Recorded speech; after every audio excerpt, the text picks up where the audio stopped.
vote, the yeas are 401, the nays are 0. Two-thirds of those present having voted in the affirmative, the rules are suspended. The bill is passed without objection. A motion to reconsider is laid upon the table. Gentleman from Florida, Mr. Fussell. Reservation. Mr. Speaker, Gentlemen, we'll suspend just a minute. Let's see if we can get a little better order. Members will please take their seats. We have business to transact. Members, please clear the aisles.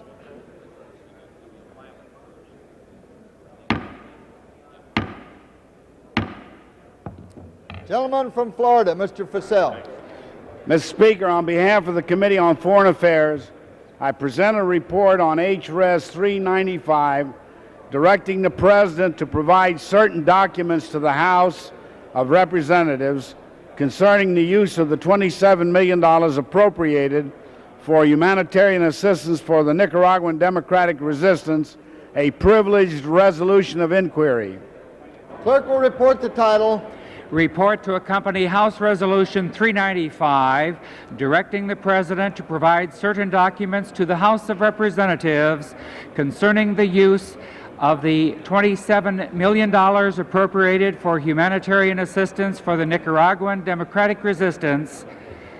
Refer the House calendar and ordered printed. Mr. Gentleman Speaker, from Florida. I ask unanimous consent for the immediate consideration of in the House of H.Res. 395. Is there objection to the request of the gentleman from Florida? Mr. Speaker, Gentleman from Michigan reserves the right to object. I do, and I do it for the purpose of allowing the chairman to explain the... Mr. Chairman, Mr. Speaker, if the gentleman will yield, I am happy to yield. the gentleman will remember that on May 1st, 1986, the Committee on Foreign Affairs ordered H.Res. 395 reported unfavorably. This action was taken after the committee received numerous classified documents relating to the items requested in the resolution. After review of these documents, the Committee on Foreign Affairs and the chief sponsor of the resolution, Mr. Panetta, concurred that the executive branch was in essential compliance with the resolution, and therefore, Mr. Speaker, at the appropriate time, I would move that the resolution be tabled. And I thank the gentleman from Michigan for yielding. The gentleman yields. Objection request the gentleman from Florida, Mr. Speaker, Mr. further reserving the right to object, and I yield to the gentleman from California. I thank the gentleman for yielding. As the sponsor of the motion of inquiry, I do not object to the action of the Foreign Affairs Committee at this point with regards to the tabling that will take place on the motion. We have been provided all of the documents by the administration that it has with regards to the $27 million in humanitarian aid. It should be made clear, however, that a gap still exists as to how a majority of those funds were in fact used. We required at the time of providing that aid that the President and the administration would develop an accounting procedure to be able to track and ensure that those funds were used for humanitarian purposes. Unfortunately, the funds that went into Central America are difficult to track specifically as to their usage, and this is something that is concurred in both by the State Department as well as others. I have had the opportunity to look at the State Department documents. I have had the opportunity to get intelligence briefings on this issue. The fact still remains that a good portion of those funds cannot be adequately tracked as to their usage, and I have urged the committee to proceed with its investigation with regards to that usage. I yield back my time. Mr. Speaker. Is there objection to the request of the gentleman Mr. Speaker, from Florida? I support the motion by the gentleman from Florida, the chairman of the Foreign Affairs Committee, and withdraw my objections. Mr. Is Speaker, there objection to the request of the gentleman from Florida? Chair hears none. Does the gentleman have a motion? I move that the resolution be tabled. Without objection, the motion to table is agreed to, and without objection, the motion to reconsider is laid upon the table. Gentleman from Florida. Mr. Speaker, pursuant to Section 36B of the Arms Export Control Act, Public Law 94-329, as amended by Public Laws 97-113, 99-247, I move that the House resolve itself into the Committee of the Whole House on the State of the Union for the consideration of the joint resolution H.J. Res. 589, And pending that motion, Mr. Speaker, I ask unanimous consent that general debate on the joint resolution be limited to not to exceed 2 hours, to be equally divided and controlled by the gentleman from Michigan, Mr. Broomfield, and myself. Is there objection? Chair hears none. The question's on the motion. Those in favor say aye. Those opposed say no. The ayes have it. Accordingly, the House resolves itself into the Committee of the Whole House on the State of the Union for the consideration of the joint resolution H.J. Res. 589, and the chair appoints the gentleman from Michigan, Mr. Trexler, to preside over the Committee of the Whole.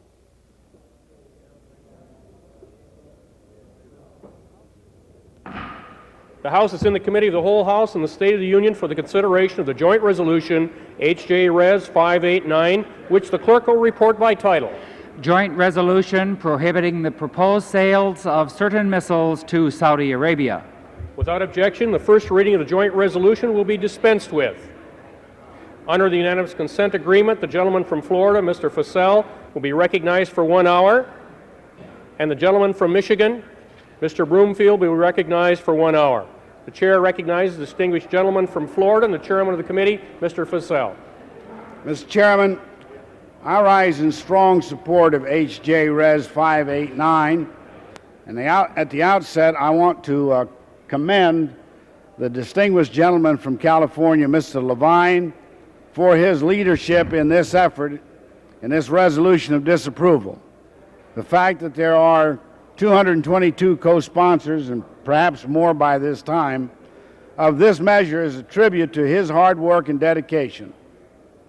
It is important to understand that in considering this measure, Mr. Chairman, the Foreign Affairs Committee based its position on a number of valid foreign policy considerations. First and foremost, the committee does not believe that this proposed sale would advance U.S. national security interests in a volatile area of the Middle East. I've always personally had problems with the introduction of more advanced weapons to the Arab states at a time when a state of war actually exists in that region, and I can't see how it would lead to a resolution of that problem. It was the committee's judgment, for example, that Saudi Arabia has failed to support U.S. peace efforts in the region, and beyond that, it has continued to withhold support from Egypt because of that country's peace treaty with Israel. And rather than support U.S. anti-terrorist objectives, Saudi Arabia provides $85 million annually to the PLO. In short, Mr. Chairman, from a foreign policy standpoint, the committee concluded that this proposed sale was not justified, that it was unwise, unnecessary, and contrary to stated policy objectives of the United States. And therefore, I support this resolution and urge my colleagues to do the same. And I would like to yield at this, how much time? I yield 5 minutes to the gentleman from California, the principal sponsor of the resolution, Mr. Chairman. And I yield 5 minutes to the gentleman from California, the principal sponsor. And I wonder if we could have order, Mr. Chairman. The gentleman's point is well taken.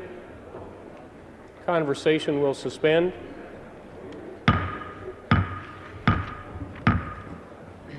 The gentleman, Mr. Levine from California, is recognized for 5 minutes on the resolution.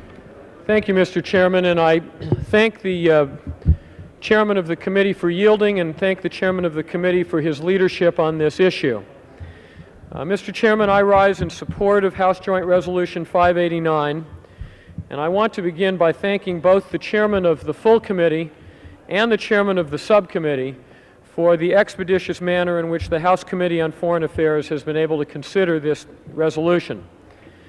This resolution, Mr. Chairman, not only has the support of over 230 co-sponsors, but a number of other members who frankly reflect a bipartisan group of this House from across the entire political spectrum of this Congress. These members share a deep concern about American arms sale policy in the Middle East and a fundamental concern about United States national interests both here and abroad. Simply stated, Mr. Chairman, the opponents of this sale do so because of the consistent antipathy Saudi Arabia has shown for fundamental American national security interests in the Middle East. We do not believe that this sale would further American interests in the region. The United States has several vital national security interests in the Middle East in addition to ensuring access to oil. These interests include broadening the Camp David peace process, combating terrorism while denying terrorists any base of support, and helping our allies Egypt and Israel to maintain their military and economic security. Saudi Arabia has not only failed to support the United States in every one of these three crucial areas, but has actively opposed us in all of them. For example, Mr. Chairman, the Saudis to this day continue to isolate Egypt for Egypt's willingness to pursue peace with Israel. To this day, Saudi Arabia has refused to reestablish formal diplomatic relations with Egypt. Saudi Arabia has bankrolled the PLO and has bankrolled Syria, the protectors of terrorists implicated in the murder of hundreds of Americans, including the bombing of the Marine barracks in Beirut. According to the State Department, Mr. Chairman, the Saudis gave some $90 million last year to the PLO. Other reliable estimates run as high as $250 million. According to testimony presented by the DoD in 1985, the Saudis gave up to $500 million to the Syrians last year. Under Saudi leadership, pan-Arab organizations have stepped up efforts to punish American businesses that have the temerity to do business with Israel, imposing increasing requirements for U.S. aid to Israel because of boycott efforts to strangle Israel economically. And the Saudis have sided as recently as this month with Muammar Gaddafi in our recent showdowns with the Libyan dictator. The arguments the administration makes to defend its proposal to sell these missiles are, one, that the sale would be a reaffirmation of U.S. support for and friendship with Saudi Arabia, two, the missiles are needed to defend against an attack by Iran, and three, the Saudis need the missiles to maintain their defense capabilities. Mr. Chairman, none of these arguments is particularly compelling. First, nearly every transaction between Saudi Arabia and the United States has been touted as a so-called test of friendship. But what have we received in return? At what point can the United States expect that in return for our consistent responsiveness to Saudi security interests, that they respond to ours? Second, these missiles, which are not scheduled for initial delivery until 1989, will not help Saudi Arabia counter the Iranian threat. The Iranian Air Force now has less than 100 planes. To counter this, the Saudis already have more than 300 air-to-air missiles. If a war-ravaged Iran does indeed pose a threat to Saudi Arabia, it is a ground threat. This arms package is of no use against an Iranian ground threat. Finally, the most serious threat to the Saudis is an internal threat from extremist elements. The sale of these missiles will do nothing to respond to that threat. For nearly 2 decades, Mr. Chairman, the United States has been almost reflexively granting Saudi arms requests. But our policy has neither yielded Saudi support for key U.S. initiatives nor resulted in Saudi cooperation in advancing U.S. security interests in the Middle East. In fact, selling arms seems to be our only policy with respect to Saudi Arabia. We have sold them some $44 billion worth of arms in the past 14 years, regardless of Saudi Arabia's consistent insensitivity to United States national interests in the region. There are no compelling reasons to continue this policy. If the Saudis want our cooperation, then let them give us theirs. This pending missile sale, which meets no legitimate Saudi need, is an appropriate place to halt our unproductive policy. Mr. Chairman, can I ask for 2 additional minutes? I yield the gentleman 2 additional minutes. Thank you, Mr. For 2 Chairman. additional minutes. I would like to say one word about my special concern about the inclusion of Stinger missiles in this package. The Stinger is a sophisticated, effective, and portable weapon. It has been called the ideal terrorist weapon. It has been called the terrorist delight, and it is. While I oppose the sale of the administration's missile package to Saudi Arabia, I especially object to the inclusion of the Stingers. Terrorism, as we all know, is on the increase. desperate terrorists will stop at nothing to obtain every possible means to help carry out their brutal and barbaric undertakings. We should keep these weapons under United States lock and key and not send them to a part of the world where terrorism is the game of the day. Simply stated, Mr. Chairman, it would be insane to send the Saudis Stingers at this time. For all these reasons, Mr. Chairman, I oppose the sale of these missiles to Saudi Arabia. I am very pleased that such a strong, bipartisan cross-section of this House has joined in opposing this sale and supporting this resolution.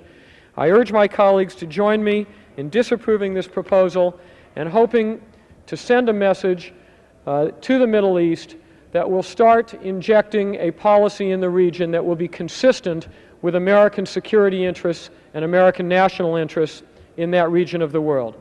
Again, Mr. Chairman, thank you very much for your leadership. I yield back the balance of my time.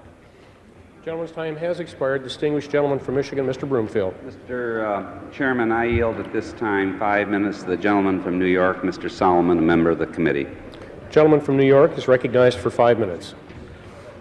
I thank the gentleman, and ladies and gentlemen, even though I am one of the strongest supporters of the State of Israel and their sovereignty, I do rise in opposition to this resolution today, and I strongly support the administration's proposal to sell the arms to Saudi Arabia.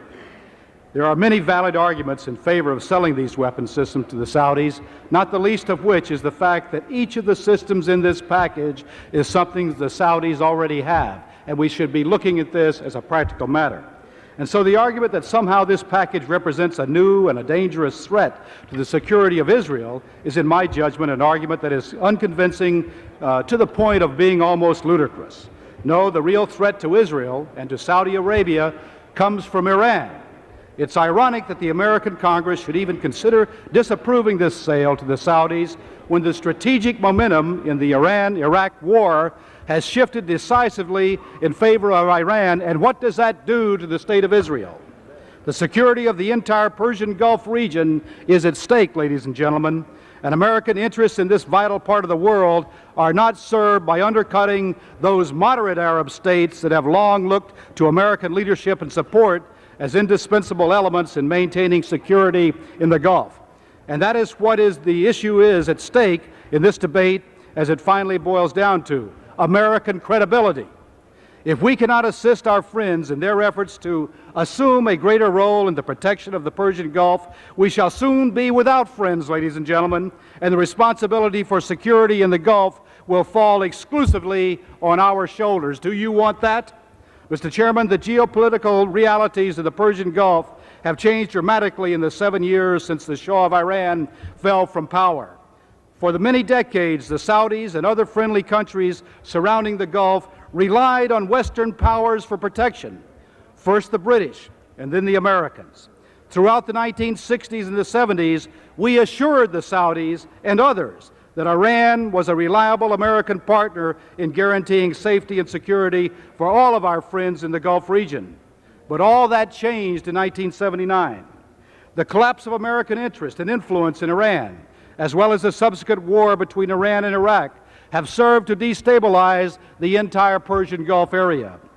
Recognizing the new realities imposed by these developments, the Reagan administration has embarked on a very careful course of providing appropriate American assistance to those countries in the region that are willing to assume an increased role in providing for their own defense, as well as to contain the Iranian menace. Such was the motivation behind the administration's decision to sell AWACS to Saudi Arabia in 1981, for which the Saudis have already paid $6 billion in anticipation of actual deliveries of that aircraft. What will we do when we have to come back and certify that? They are relying on an America that keeps its word. Think about that, ladies and gentlemen. They are also relying on an America that can help them maintain and modernize those weapons already in their inventory. And that is exactly what the proposed arms sale seeks to do. Mr. Chairman, I do not normally read quotations into the record from the editorial page of the Washington Post. But in this instance, I feel compelled to conclude my remarks by reading from an editorial that appeared in the April 28th edition of the Post, and the editorial says, and listen please, The missiles in question are all of kinds that Saudis have bought before, integrated into their military forces, and kept from irresponsible hands. The requirement for the United States to make good on routine resupply at a moment when Iran is pressing aggressively against the modern Gulf states should be evident to anyone concerned with the stability of this region. The editorial, ladies and gentlemen, concludes, the most efficient way to turn a difficult situation into a disastrous one is for the United States to show it cannot distinguish between radical Arab states that practice terror and moderate Arab states that seek shelter. The former must be isolated, the latter must be encouraged, they say. That compels Washington to show its understanding in palpable ways of the legitimate security needs of friendly Arab states. Ladies and gentlemen, this morning I met with the Israeli Defense Minister, Mr. Rabin, as did some of you in this chamber. And I posed the question point blank to him, would these sales hurt the security of Israel? And you know what he said to me, ladies and gentlemen? He said, Mr. Solomon, you members of Congress must look at the overall situation, the broader picture, because there is more at stake in just that question. And he shrugged his shoulders and he said, you will have to vote your best understanding. Now, I asked for 2 additional minutes. I yield the gentleman 2 additional minutes. Gentleman's recognized for 2 additional minutes. Ladies and gentlemen, I had a member come up to me just before I took the floor. And he said, Jerry, he said, why are we considering this resolution when Israel itself is not even opposed to the sale? Well, you know, that's a good question. President Reagan is just returning today from having been extremely successful in dealing with the #1 priority of this decade before us, and that is terrorism. He has convinced our NATO allies that they must join with us in fighting state-sponsored terrorism. President Reagan on television last night before the world said that Syria is one of the major exporters of terrorism. Syria is the #1 threat, according to the defense minister of Israel. Syria is the #1 threat to Israel. Ladies and gentlemen, we have to join with the president in fighting terrorism. We need moderate Arab states to join with us if we are going to lick this #1 problem that's facing the world today. So I would ask you, even though I know the political smart vote would probably be just to vote this disapproval and let it go, I think that we, as American congressmen, have the responsibility to look at the broader picture, as the defense minister of Israel said this morning, and let's approve this sale like we should. Thank you. I'd be more than glad to yield to someone I deeply respect from the other side of the aisle. I thank the gentleman, and I share the respect for the gentleman. I felt that one point you made deserved to be put in context. I sat with you in the meeting that you referred to this morning with the defense minister of the State of Israel, and it's a sensitive point because the conversations in that discussion, I believe, were confidential conversations and not for publication, if I understood the ground rules correctly.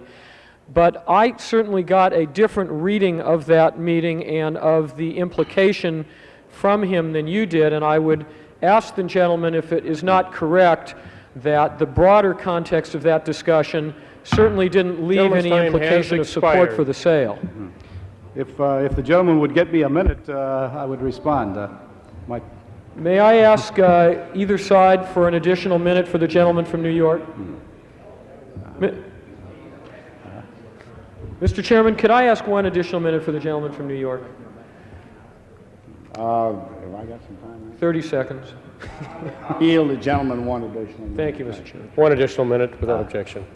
Yes, I was not my understanding that that meeting was off the record. As a matter of fact, anything that was off the record was said to be off the record. But when the question was posed, does Israel support the sale? And of course, his statement was that Israel never supports the sale to any country where there is a state of war. But that's when he shrugged his shoulders, if you recall, and said to us, you have to, and that's when he went into the broader picture, which I thought was a very good explanation on his part. But the gentleman is not asserting that the Israelis have wavered in their opposition to this arms sale in any fashion. Is that correct? No, it is my understanding that the Israeli government, as well as AIPAC, as a matter of fact, have not given us any opposition in writing. As a matter of fact, they're not opposed to it. Just for the record, and I don't believe this is the essential or central part of the debate, that is not an entirely accurate statement. I have a telegram from the Prime Minister of Israel indicating his opposition, which I'd be very happy to put in the record, and I believe the government of Israel's very consistent position on this has been that they oppose this arms sale. Gentleman's time has expired. Gentleman from Florida, Mr. Fasel. Mr. Chairman, I yield 5 minutes to the distinguished gentleman from Indiana, chairman of the subcommittee. Distinguished gentleman, Mr. Hamilton is recognized for 5 minutes. Ask unanimous consent to revise and extend. So ordered without objection. The chair hears none. Mr. Chairman, I rise in opposition to H.J. Res. 589 and in support of the sale. I want to thank the distinguished chairman of the committee who has, in this case, as in all others, been very fair and just in his handling of these matters. This sale must be seen, it seems to me, in the context of recent events which has severely eroded the U.S. position in the Arab world. For the first time in decades, our policy of maintaining close ties to the pro-Western Arab states is in real jeopardy. Stalled peace efforts, our refusal to support arms sales to Jordan, terrorist actions, and subsequent reprisals, many of which we can justify, have nonetheless had a cumulative and serious negative impact on U.S. interests with important Arab countries. A denial of this sale calls into question U.S. influence and credibility in the Middle East, and our interests are best served by strong, open, and credible relations with moderate Arabs, and this sale is, whether we like it or not, in the eyes of the Saudis and much of the Arab world, a test of that relationship. I support this sale for several reasons. First, for 35 years, the United States has had a special military relationship with Saudi Arabia, and it's in our national interest to preserve that relationship. The security tie is based on the importance and vulnerability of Saudi Arabia, the Gulf, and the threats to the security, to their security and their oil assets. These assets are essential to the economic prosperity of the West. They must remain available. They must not become subject to Iranian or Soviet threats. Saudi Arabia is a pro-Western, anti-communist country. This sale can help assure that Saudi Arabia can protect its security, contain threats from the Iran-Iraq war, and Iranian extremism. Second, this sale provides missiles necessary to the defense of Saudi Arabia. As arms sales go, it's a very small package. It helps the Saudis only modestly, and it hurts Israel not at all. There's no major enhancement of Saudi military capabilities here. These are all standard follow-on items. Without this sale, Saudi missile stocks would be deficient by 50% in 1991 because of missile attrition for a variety of reasons. Next, this sale does not threaten the security of Israel. There really is no credible evidence from military experts that holds that this sale endangers Israel. The judgment of most defense analysts, American or Israeli, government or non-government, is that this missile sale will not affect adversely the military balance of power in the Middle East. Israel enjoys today a growing military qualitative edge in the region, according to our U.S. defense experts. Next, this sale will enable the United States to continue to maintain the role as an honest broker in the Middle East. If the sale is denied, the unique standing that the United States has in the Middle East will be in jeopardy. To deny the sale will undercut the peace process and play into hands of those radicals who seek to foment anti-Americanism and portray the United States as anti-Arab and as a co-belligerent in the regional conflicts. We're all disappointed that Saudi Arabia is often not supportive of U.S. policies as supportive as we would like them to be. Without doubt, we have major differences with them. But there are many areas where our interests coincide with the Saudis. They want to protect the shipping and oil installations of the Gulf, and so do we. They want to block Iranian and Soviet expansion, and so do we. They want to resolve the conflict in Lebanon, and so do we. They want to shift the Arab consensus away from confrontation with Israel toward negotiation, and so do we.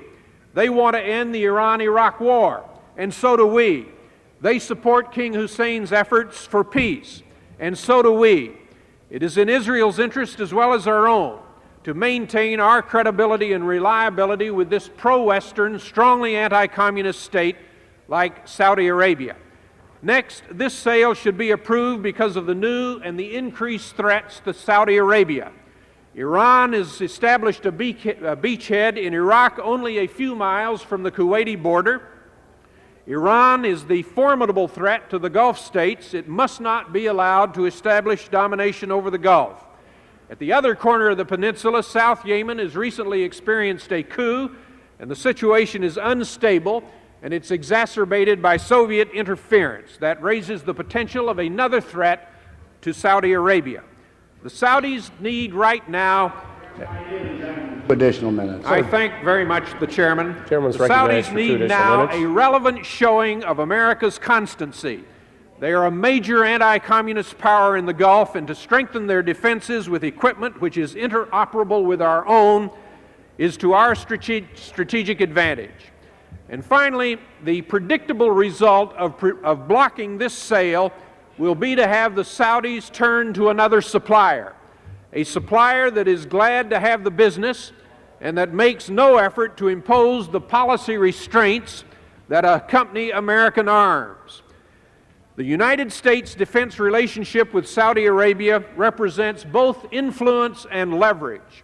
We cannot let it slip away without hurting ourselves, without hurting our friends, and without hurting our allies in the region.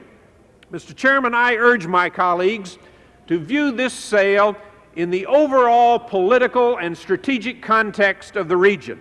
I urge them to affirm that the United States can be friends with Israel and friendly Arab states alike, and to conclude that this sale is in the national interest of the United States. I hope my colleagues will support this sale and will vote against H.J. Res. 589, and I thank the Chairman very much for his courtesy in extending additional time to me. Yield back the balance of my time. Gentleman yields back the balance of his time. Chair was advised, the managers, that Mr. Fassel has 43 minutes remaining, and Mr. Broomfield has 53 minutes remaining. Mr. Broomfield. Mr. Chairman, at this time I yield 4 minutes to the distinguished gentleman from New York, Mr. Gilman, who is the ranking minority member on the Europe and Middle East Subcommittee. 4 minutes. The distinguished gentleman is recognized for 4 minutes. I thank the gentleman for yielding, and I ask consent to revise and extend my remarks. Sworn without objection. Chair hears none. Mr. Chairman, I rise in support of this resolution, H-Con Res. 589, of which I'm an initial co-sponsor. Although I believe we should have an arms supply and a political relationship with moderate Arab states, I don't believe that the administration has made a convincing case for this sale at this time. I don't believe that there has been enough support for the Middle East peace process by the Saudis in the past few months. In justification of this proposed arms sale, there have been allusions to the help that the Saudis have given us, but I fail to perceive that kind of assistance. On the other hand, we did hear the invocation of reflexive anti-American rhetoric after our recent raid on Libya. A moderate, well-armed Saudi Arabia might not be active enough. The administration cannot assure us that the Saudis would come to the aid of Jordan if Jordan and Syria went to war. While the Saudis are likely to participate in the Gulf Cooperation Council's Rapid Response Force, the threat faced by the Gulf states are land strikes. Iran's Air Force is enfeebled. I want to commend the efforts of the gentleman from California, Mr. Levine, in bringing this resolution before us today. He's devoted a great deal of time and attention to this issue. Although the distinguished chairman of our Foreign Affairs, Middle East, and Europe Subcommittee, the gentleman from Indiana, Mr. Hamilton, opposes the resolution, I want to note that he's been eminently fair in his treatment and consideration of the issue.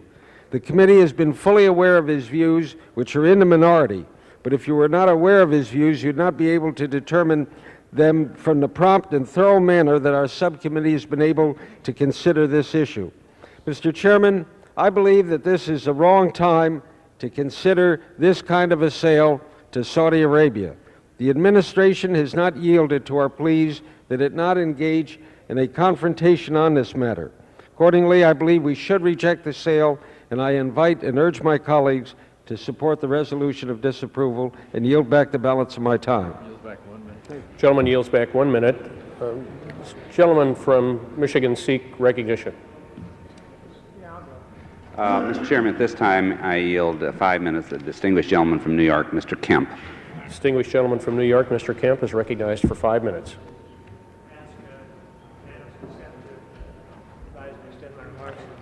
Without objection, Thank the the chair hears Chairman none. and my colleague from Michigan, and of course our colleagues on the Democratic side of the aisle.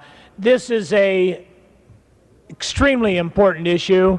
It's one debate that has been carried out on the floor of the House today with a degree of equanimity which is lacking in other debates of this type. I hope it can continue. Honest and well-meaning friends and supporters of a relationship with Israel and Saudi Arabia can be obviously on opposite sides of this resolution. I happen to favor the resolution, co-sponsored it, and agree with my colleague, Mr. Gilman of New York, and Mr. Levine and others on the Democratic side, that the time is a poor one in which to engage in another sale of arms to Saudi Arabia. Let me say very carefully, because I think what is said in the floor of the House of Representatives and in the Senate is extremely important to the ability of this country to build more relationships and friendships throughout the world. I favor that. I rise in favor of a very strong strategic cooperation between the United States and Israel, the United States and Egypt, the United States and Saudi Arabia, and the United States and Jordan and other states in the Middle East who want to cooperate with the United States in trying to bring a more peaceful environment to the problems of the Middle East. Let me be very frank. We have a strategic relationship with Egypt and Israel, and we need to build one with the Saudis. I hope it can be done. But the idea that we have to continually prove our friendship by selling more arms to the Saudis is, I think, a fallacious one. It's a faulty premise, if you will, and it leads to some faulty conclusions. To wit, the United States has already sold more military goods and services to Saudi Arabia than to any other country in the world. No other country even comes close. Sales to Saudi Arabia exceed $50 billion, including about $20 billion remaining to be delivered. No other country has purchases amounting to more than $12 billion. Indeed, the total sales, listen to this, the total sales to all our European allies amount to something less than the total amount of sales to Saudi Arabia alone. This trend has continued in recent years, and just last year, the total sales to the Saudis amounted to $3.5 billion, or more than 25% of the sales to all countries. Now, with all due respect to my colleagues who are in favor of the sale, that's an honest position with which I happen to disagree. And as I said earlier, I appreciate the environment in which the debate goes forward. But we have yet to build this type of strategic cooperation with the Saudis that we have built with the Egyptians. Egypt supports peace process between the United States and Israel, and of course there's a triad there between the Camp David nations. Our friends, the Saudis, need to be friendly. They need to be more friendly with Egypt. They need to be more friendly with Israel. They need to make peace with Israel, and I am convinced that the strategic cooperation with Saudi Arabia would be enhanced, not deterred, by them coming into the peace process and making their peace with the State of Israel. Number two, Saudi Arabia is very critical of the Camp David Accords. I don't see how anybody can be critical at this critical moment in the history of the Middle East of Egypt willing to make peace with Israel. It seems to me we need more of it. Finally, the Saudis, I can't understand why, do not allow the United States ships to make port at the Saudi in Saudi Arabia. Egypt does, but not Saudi Arabia. I would hope, if they're listening to this debate, that they might be encouraged to be more cooperative, because as Mr. Hamilton pointed out, if they want to keep the Gulf open, if they do rely on the United States for keeping the Mediterranean and the Gulf open, it seems to me they ought to at least allow U.S. ships to land at Saudi ports. I would have hoped that the strike force, the U.S.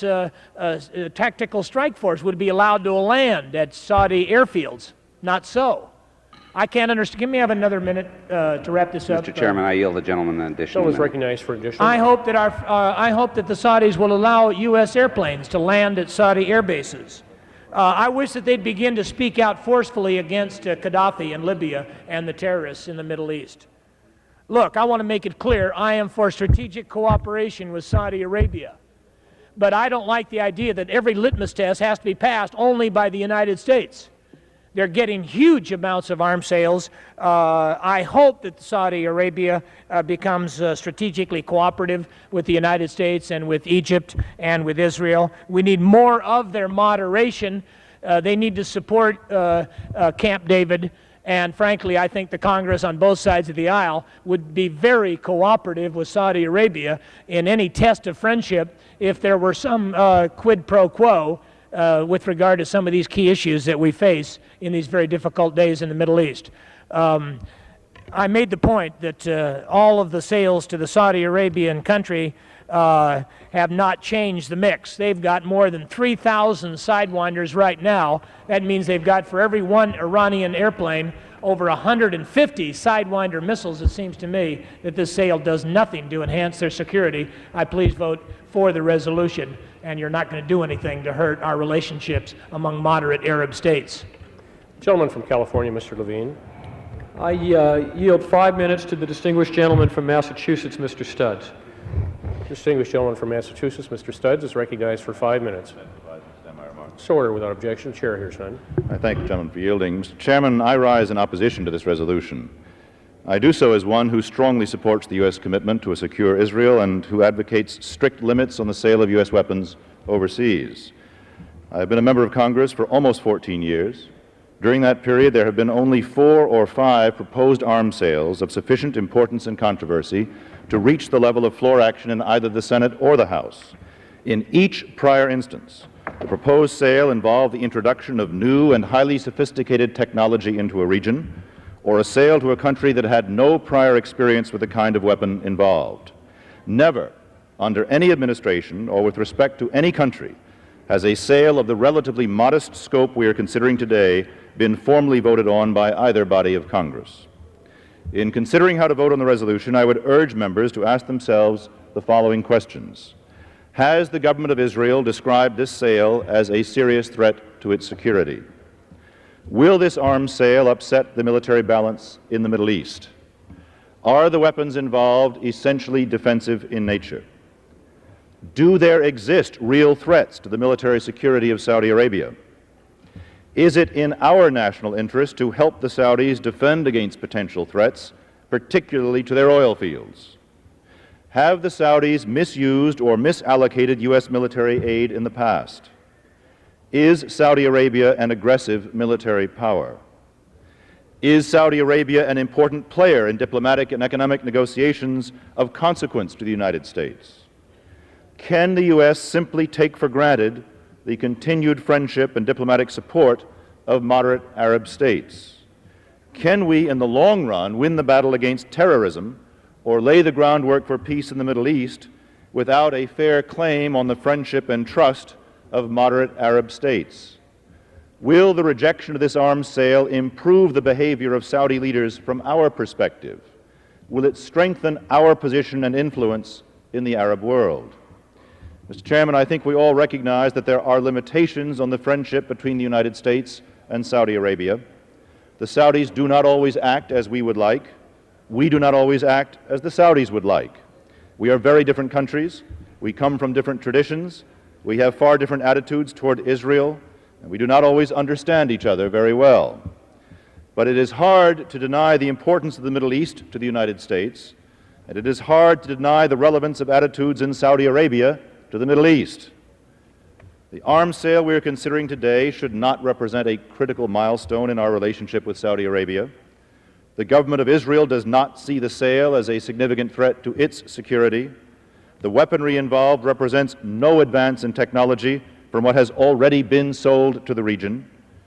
I have little enthusiasm for arms sales in general, but to reject this modest sale would be to imply that the United States has no interest whatsoever in the security of Saudi Arabia, and that is an attitude that I simply do not understand. Abandoning moderate Arab states because they happen to act like moderate Arab states, rather than as we would wish them in all circumstances to act, does not reflect to me a mature understanding of foreign policy. And it seems to me naive to think that rejection of this arms sale will somehow strike a blow against terrorism, or that it will in the long run contribute to the security of Israel. There is one other point I would make that pertains more generally to U.S. policy toward the Middle East, and that explains in part why this arms sales proposal is in such trouble. Given the level of attention and excitement generated in the White House by other foreign policy issues, I have been surprised by the relatively casual attitude that the administration has adopted thus far with respect to this resolution. It is true that administration representatives of moderate rank have called the approval of this arms sale vital to our national security, but it is obviously not sufficiently vital to warrant the personal attention of the President or the Vice President, neither of whom, to my knowledge, have volunteered a word about the subject. We have not heard this issue discussed by the President on one of his Saturday noon broadcasts. It has not been the focus of a prime-time address. It has not even been accorded the status of an op-ed piece from the White House Director of Communications. I make this observation because of a larger issue that concerns me a great deal. I know it is fashionable to compare this administration's foreign policy favorably with that of its predecessor, but I think the least one can say is that during the Carter years, we used to hear administration officials from the President on down speak occasionally about what they were for, instead of simply what they were against. And we saw a willingness to devote time and energy to the difficult tasks of constructive diplomacy, whether or not immediate headlines or political benefits were involved. Mr. Chairman, I yield the gentleman additional minute. I thank the Gentleman is gentleman for his recognized for an kindness, additional particularly minute. given the position I'm articulating. The whole world knows by now that the Reagan administration is against Gaddafi, but I doubt, frankly, that 10 members of this House could provide a coherent explanation of what the positive goals of the administration are in the Middle East and what the strategy is for seeing that these goals are achieved. This administration is against terrorism. Fine. It is also against communism and arms control. But negativism is not much of a policy. Today, the House will vote clearly to reject this arms sale. As one who will be in the minority on this issue, I would like to argue that the resolution before us will damage administration policy. But it is difficult to damage something whose nature and whose very existence is one of the best kept secrets, if not the only kept secret in Washington. Mr. Chairman, I want to thank the distinguished gentleman from Michigan for his kindness, and I yield back any time that may remain.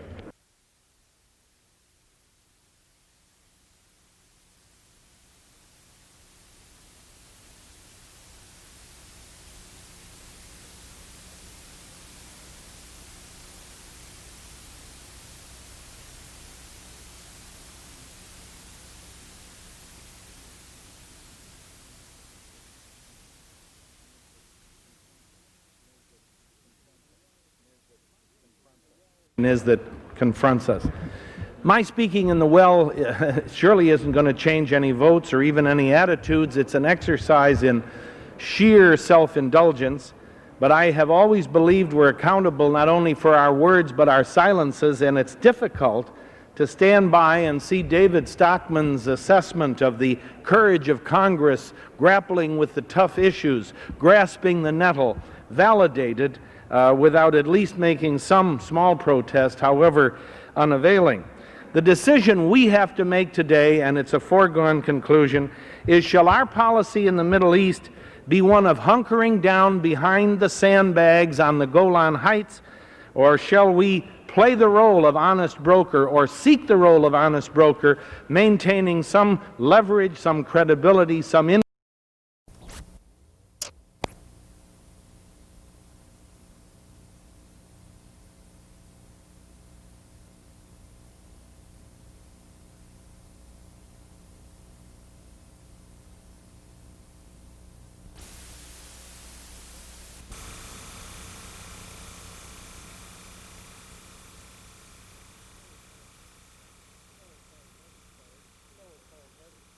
Gentleman's time has expired. The distinguished gentleman from Michigan, Mr. Broomfield. Mr. Chairman, at this time I yield 5 minutes to the distinguished gentleman from Illinois, Mr. Hyde, a member of the committee. Distinguished gentleman from Illinois, Mr. Hyde, is recognized for 5 minutes. So order without objection. The chair hears none. Thank you, Mr. Chairman, and my colleagues. I want to commend the gentleman who just spoke, Mr. Studs. I think he had a very excellent, brilliant analysis of exactly what this situation is that confronts us. My speaking in the well surely isn't going to change any votes or even any attitudes. It's an exercise in sheer self-indulgence. But I have always believed we're accountable not only for our words but our silences, and it's difficult to stand by and see David Stockman's assessment of the courage of Congress grappling with the tough issues, grasping the nettle, validated without at least making some small protest, however unavailing. The decision we have to make today, and it's a foregone conclusion, is shall our policy in the Middle East be one of hunkering down behind the sandbags on the Golan Heights, or shall we play the role of honest broker or seek the role of honest broker, maintaining some leverage, some credibility, some influence with the moderate Arab states? There are some basic facts that have to be considered. These weapons don't upset the balance of power against Israel, and nobody says they do. The Persian Gulf is vital, and it is dangerous. There's a war going on between Iran and Iraq. The Afghanistan people are suffering a bloody invasion by the Soviet Union. South Yemen is in chaos, communist chaos. Libya is spreading its poison all throughout the area in the world. Syria is increasingly becoming an armed camp with Soviet weapons. There are radical extremists everywhere. And at this moment in time, what do? Turn our back on a moderate Arab state that is a friend of this country's. These radical extremists hate us, they hate Israel, and they hate anyone who deals with us. The General Accounting Office has said the security for these weapons is very high, so let's not make any mistake on that. A defensible, strong Saudi Arabia has many advantages. It bolsters moderate Arabs everywhere. Do we need moderate Arabs? I would say we do.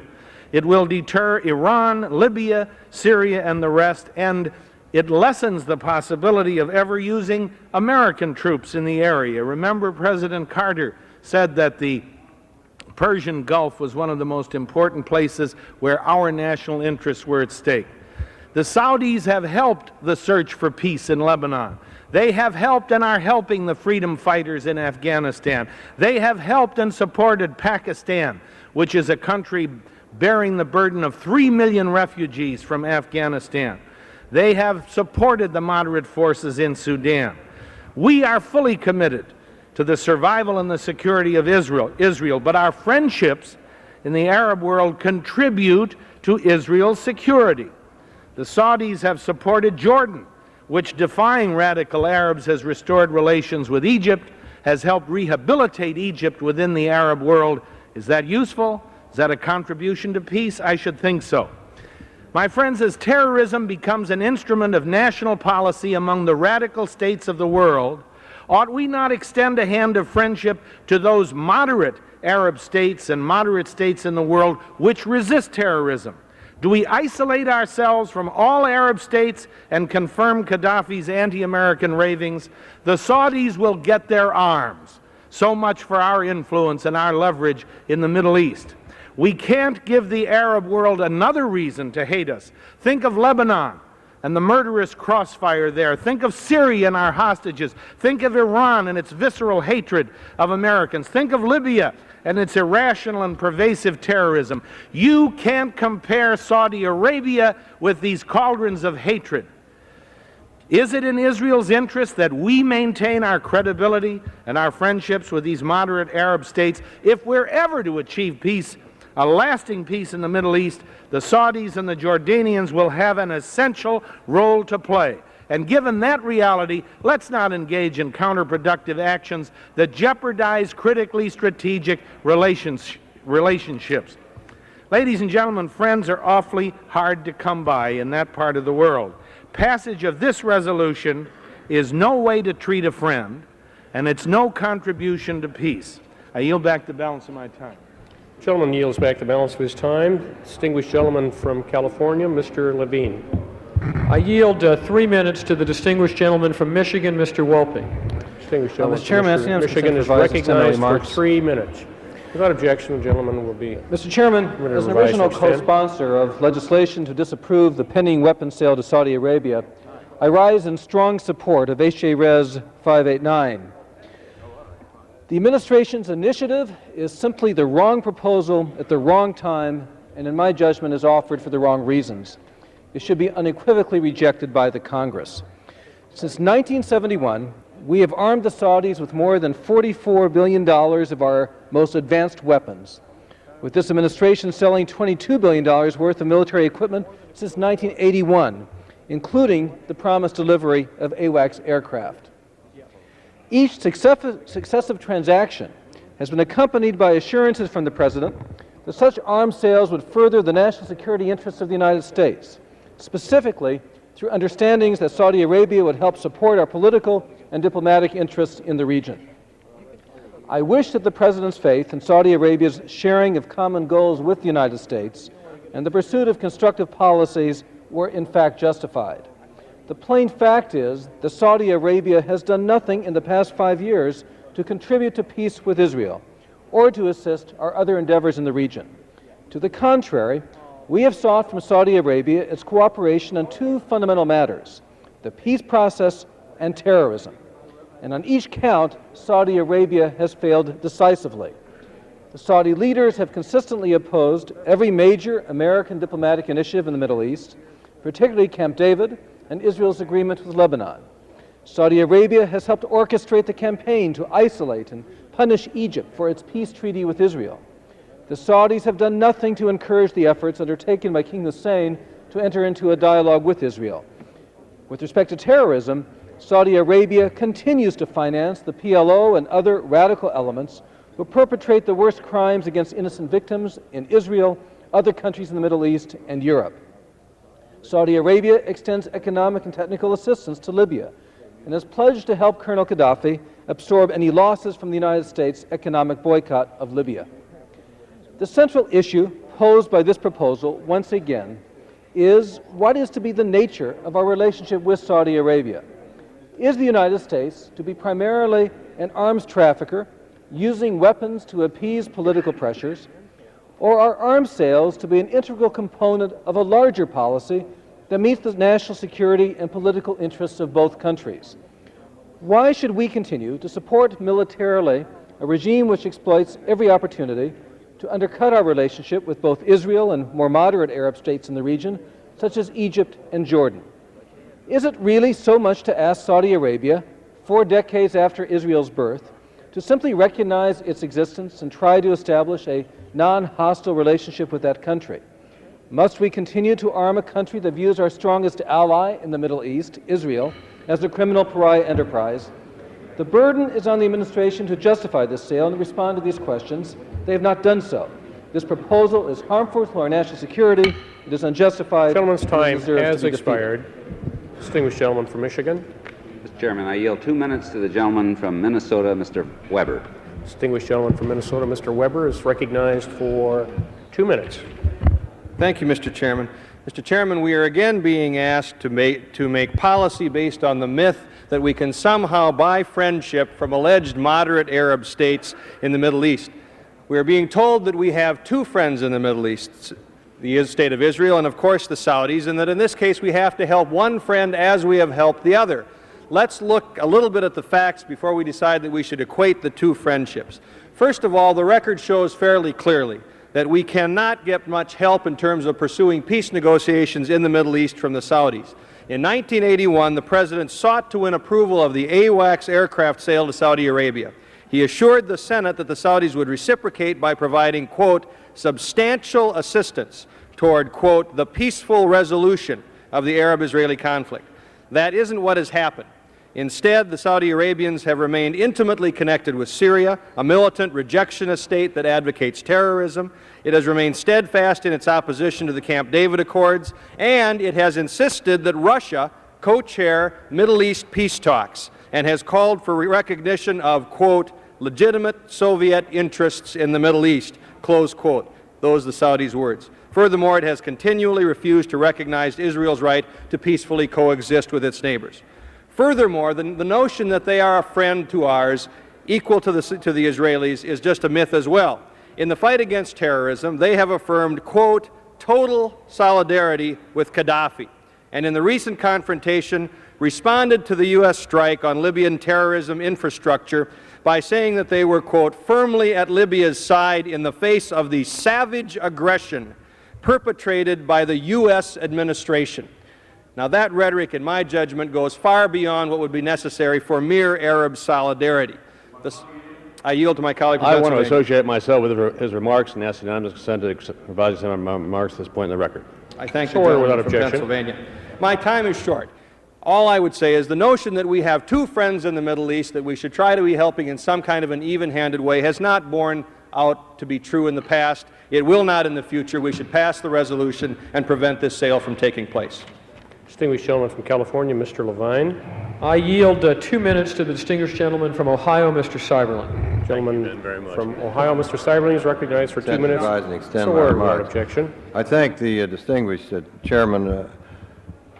This is a real dilemma for those of us who feel that it's very important for the United States to remain in the position to mediate some of the serious issues in the Middle East, and at the same time to avoid playing into the hands of the extremists. Now, nobody who believes in our type of government would say that the Saudi Arabian government is the ideal form of organization of society. But they are confronted with the possibility that Iran, for example, could try to move onto the Arabian Peninsula. Perhaps if the Iraq-Iran war were settled, Iraq might. And there are all kinds of fanatical extremists in the Middle East who would like to overturn the Saudi government. So I don't think we can just dismiss it out of hand, as the previous speaker did, wanting to maintain good relations with a country that's so strategically important and is, after all, a moderate government as some go. On the other hand, it seems it's inconceivable to me that we would want to turn over to any government in that area the so-called Stinger missiles, which are just made to order for terrorists who can attack airplanes at any airport in the world. We shouldn't be giving them to Savimbi or to the Contras either, or to any other country outside of NATO or allies that we know we can rely on. That's the feature of this that makes me rise to strongly oppose this proposed sale and to support the resolution of disapproval. If that were taken out, then I would revise my position and be willing to go along with the sale of arms to Saudi Arabia so they can protect themselves against the more fanatical states in the Middle East. And I hope that message is sent by the action of the House today, and certainly this member would govern himself accordingly. Thank you. Gentleman from Michigan. Mr. Chairman, I yield 2 minutes to the distinguished gentleman from California, Mr. Dornan, a member of our committee. Gentleman's recognized for 2 minutes. Mr. Speaker, and the two distinguished leaders of our parties in foreign affairs, would that all debates conducted in this distinguished chamber take place with such distinguished level of debate on both sides of the aisle. This is a very tough subject to approach because we do want to keep the Saudis as a friend. But every now and then, every 5 to 10 years, there comes along a vote that I think members should do well to contemplate that particular vote has the unique ability to come back and bite them years and years in the future, even when they find themselves in that distinguished status as a former member. If sometime in the next decade, or even further into the future, a Stinger missile traceable back to any Middle Eastern country knocks down some jumbo jet somewhere in the world and 300 to 400 innocent people die, it'll be a sad day for some members in this chamber, still here or retired, if they have to realize that their vote on this issue was traceable back to that particular Stinger mission. Would my friend yield? Gladly I take yield. it that you oppose Stingers to Savimbi then? I was just about to comment on that. Good.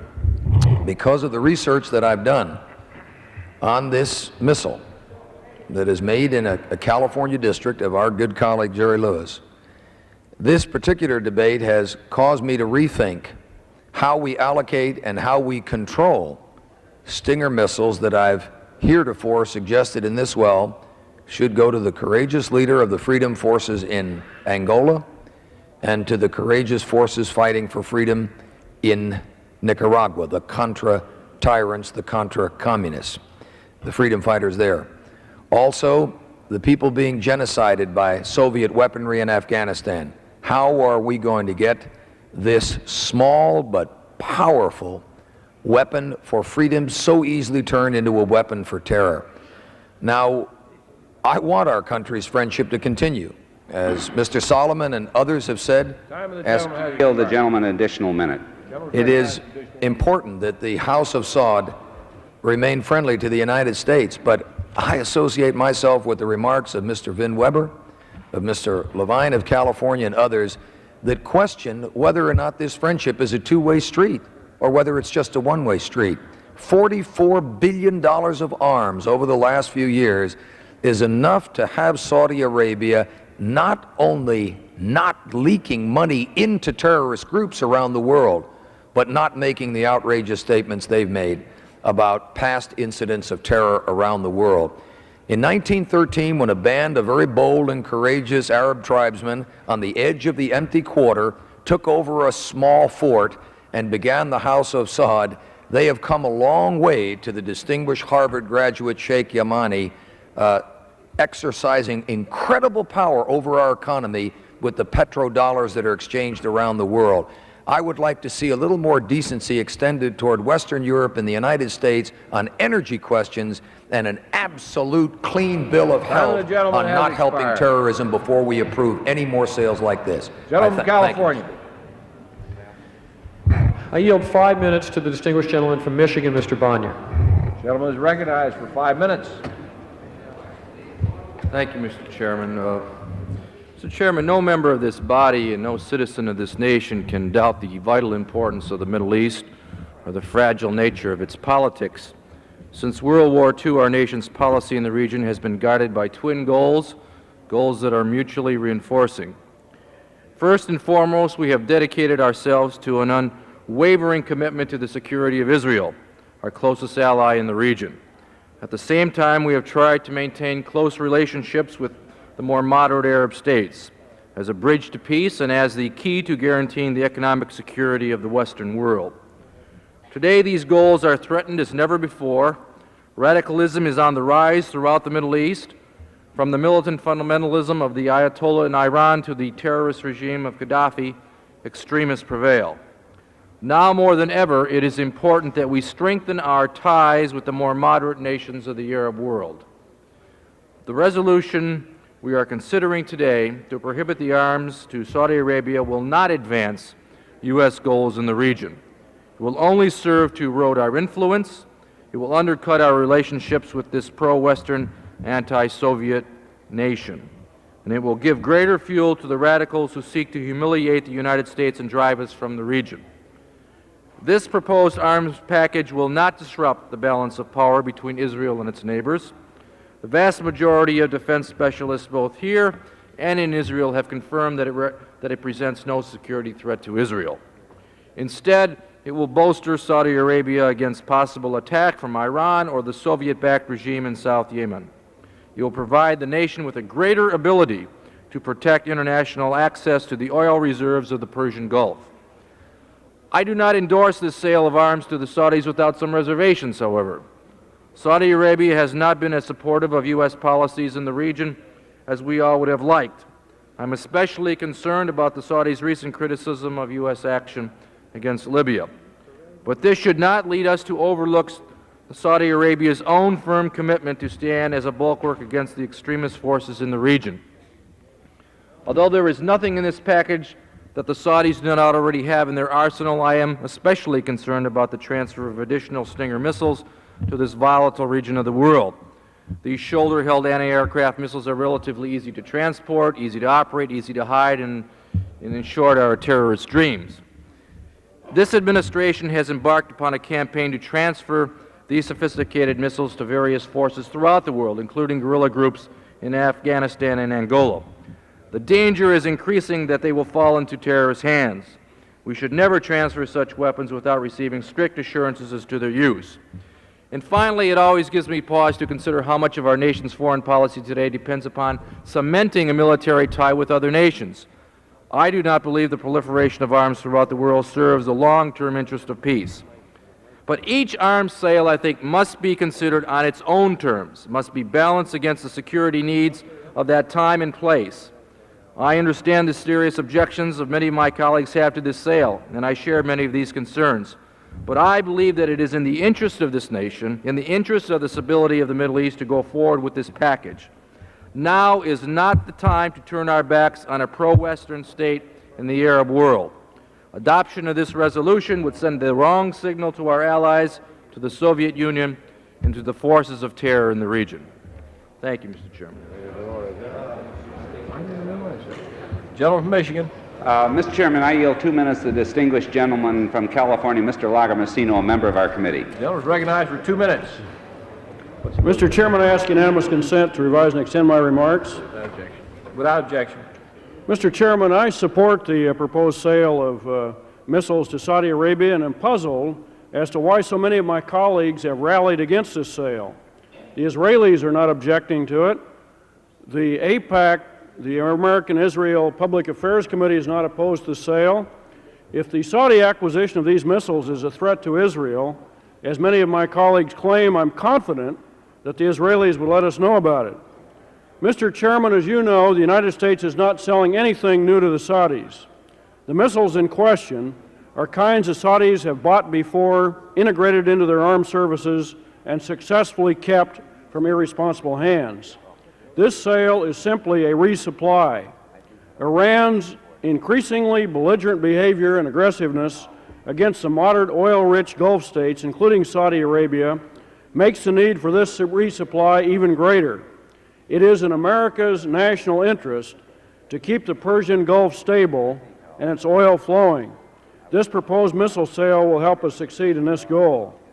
Should this routine resupply be blocked, it could be detrimental to American foreign policy in the Middle East. While the U.S. strike against Libya was a justified attack against terrorism, which I strongly support, it did put moderate pro-Western Arab states like Saudi Arabia in a very difficult position.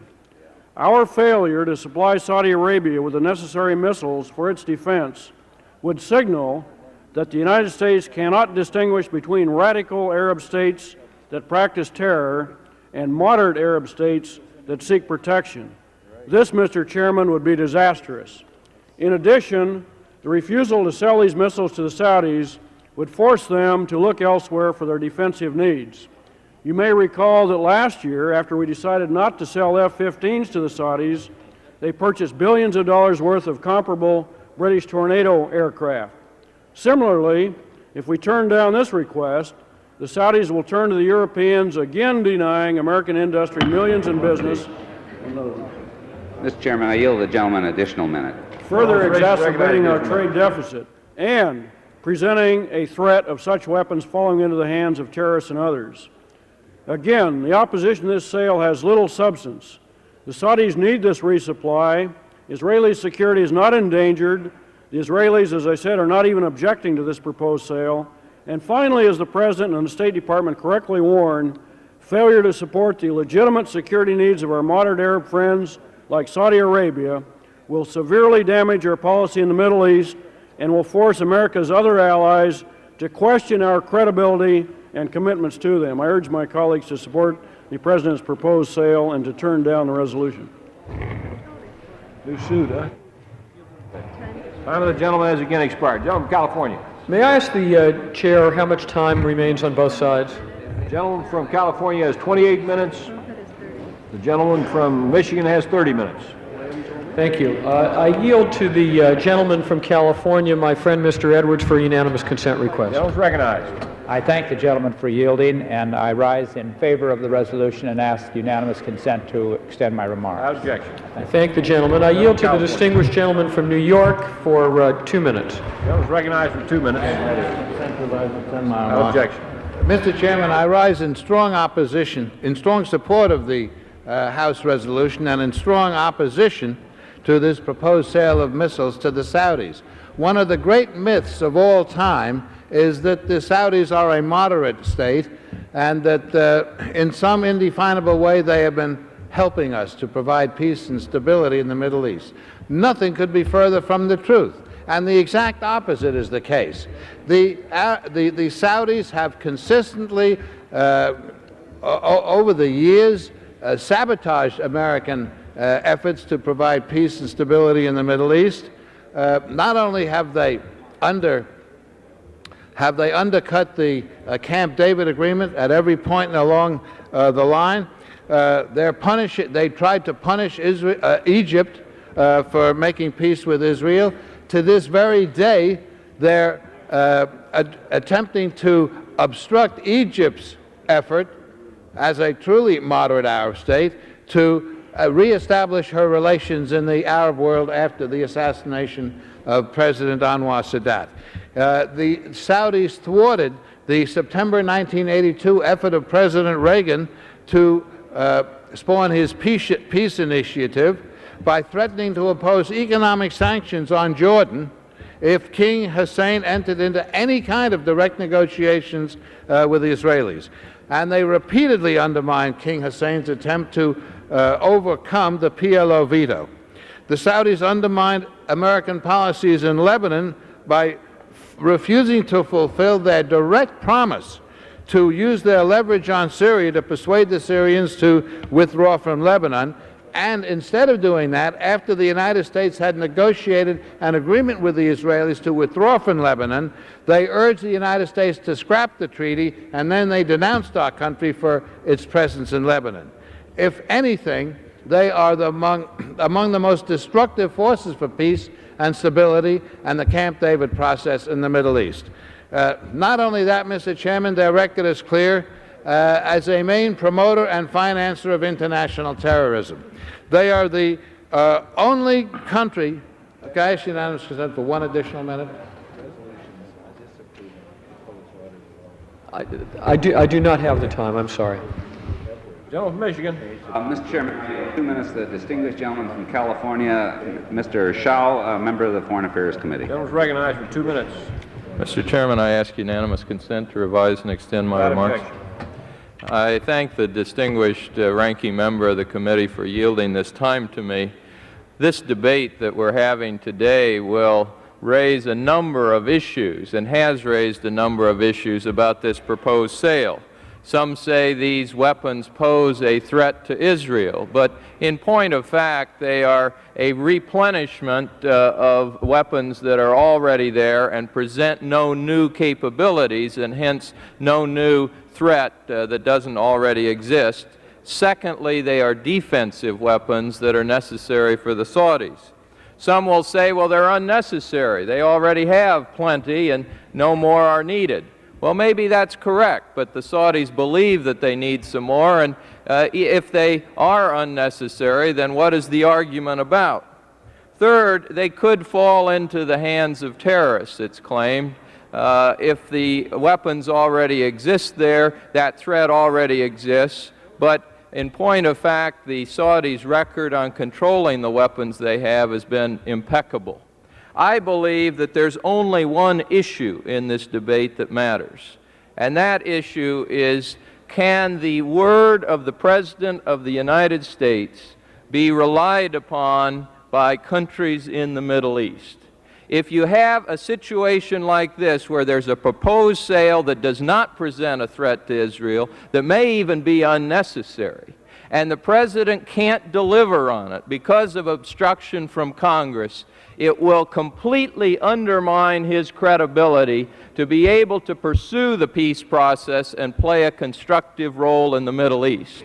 So the issue is this. It's not, are these a threat to Israel? Are they necessary? Could they fall into the hands of terrorists? Have the Saudis been doing enough?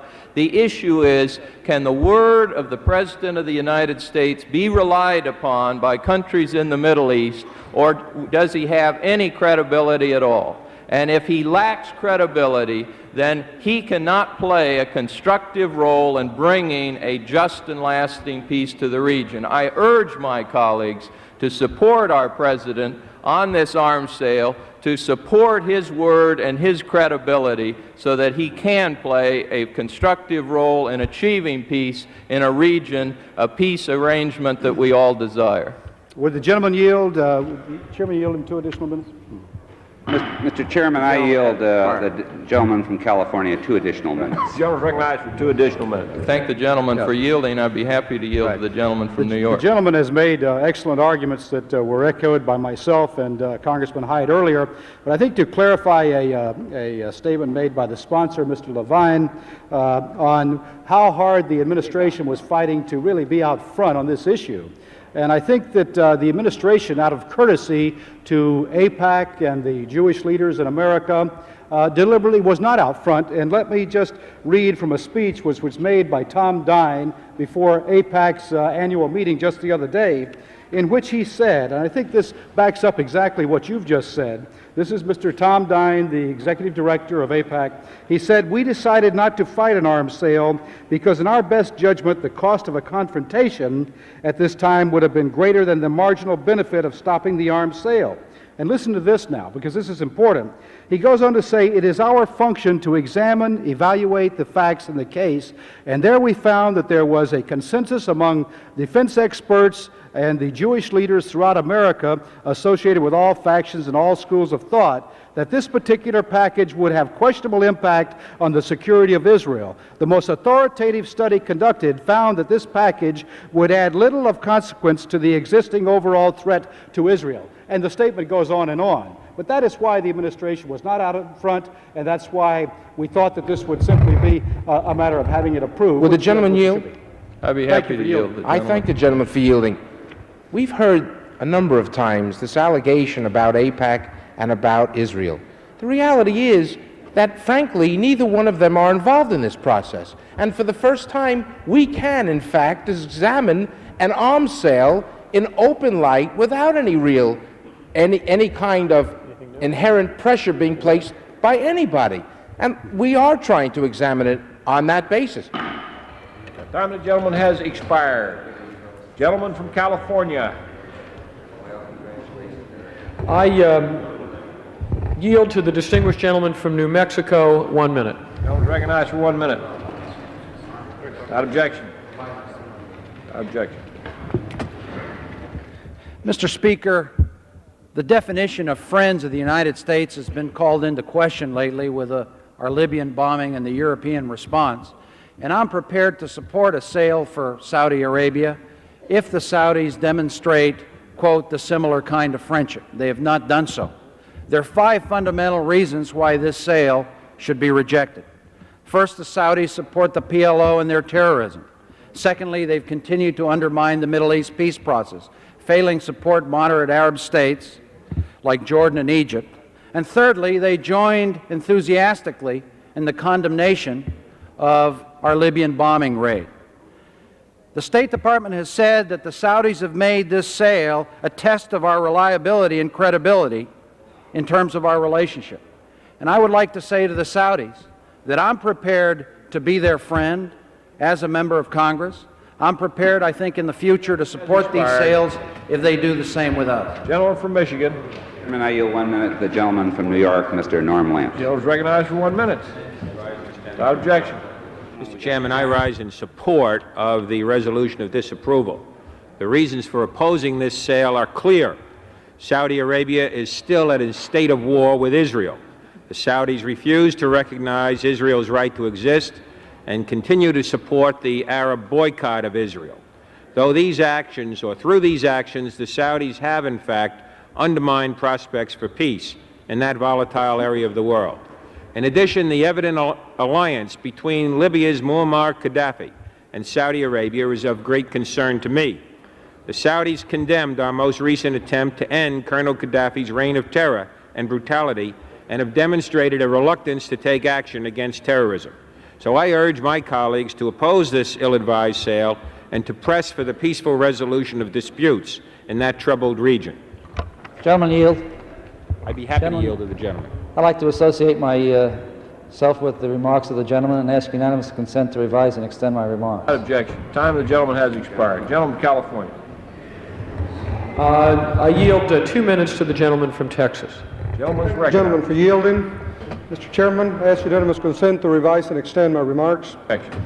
Mr. Chairman, I commend my friend from California, Mr. Levine, for his efforts and leadership in opposing the Saudi arms sale. Today, we're not considering the security or military merits of the proposed arms sales to Saudi Arabia. How can anyone justify an arms package which would provide the Saudis with more Sidewinder missiles per plane than we provide our Air Force? And who can justify the sale of the current security threat facing the Saudis when the arms will not be delivered until the end of the decade? What we're considering today is, what signal do we want to send the Saudis? Today we're considering whether our support for Saudi Arabia has been reciprocated. An arms sale at this time will mean support for a country that just condemned our policy towards Libya, a country that financially assists terrorist organizations in states like the PLO in Syria, a country that has engaged in an oil embargo against us, a country that consistently seeks to undermine our peace efforts in the region, a country that is still at war with Israel.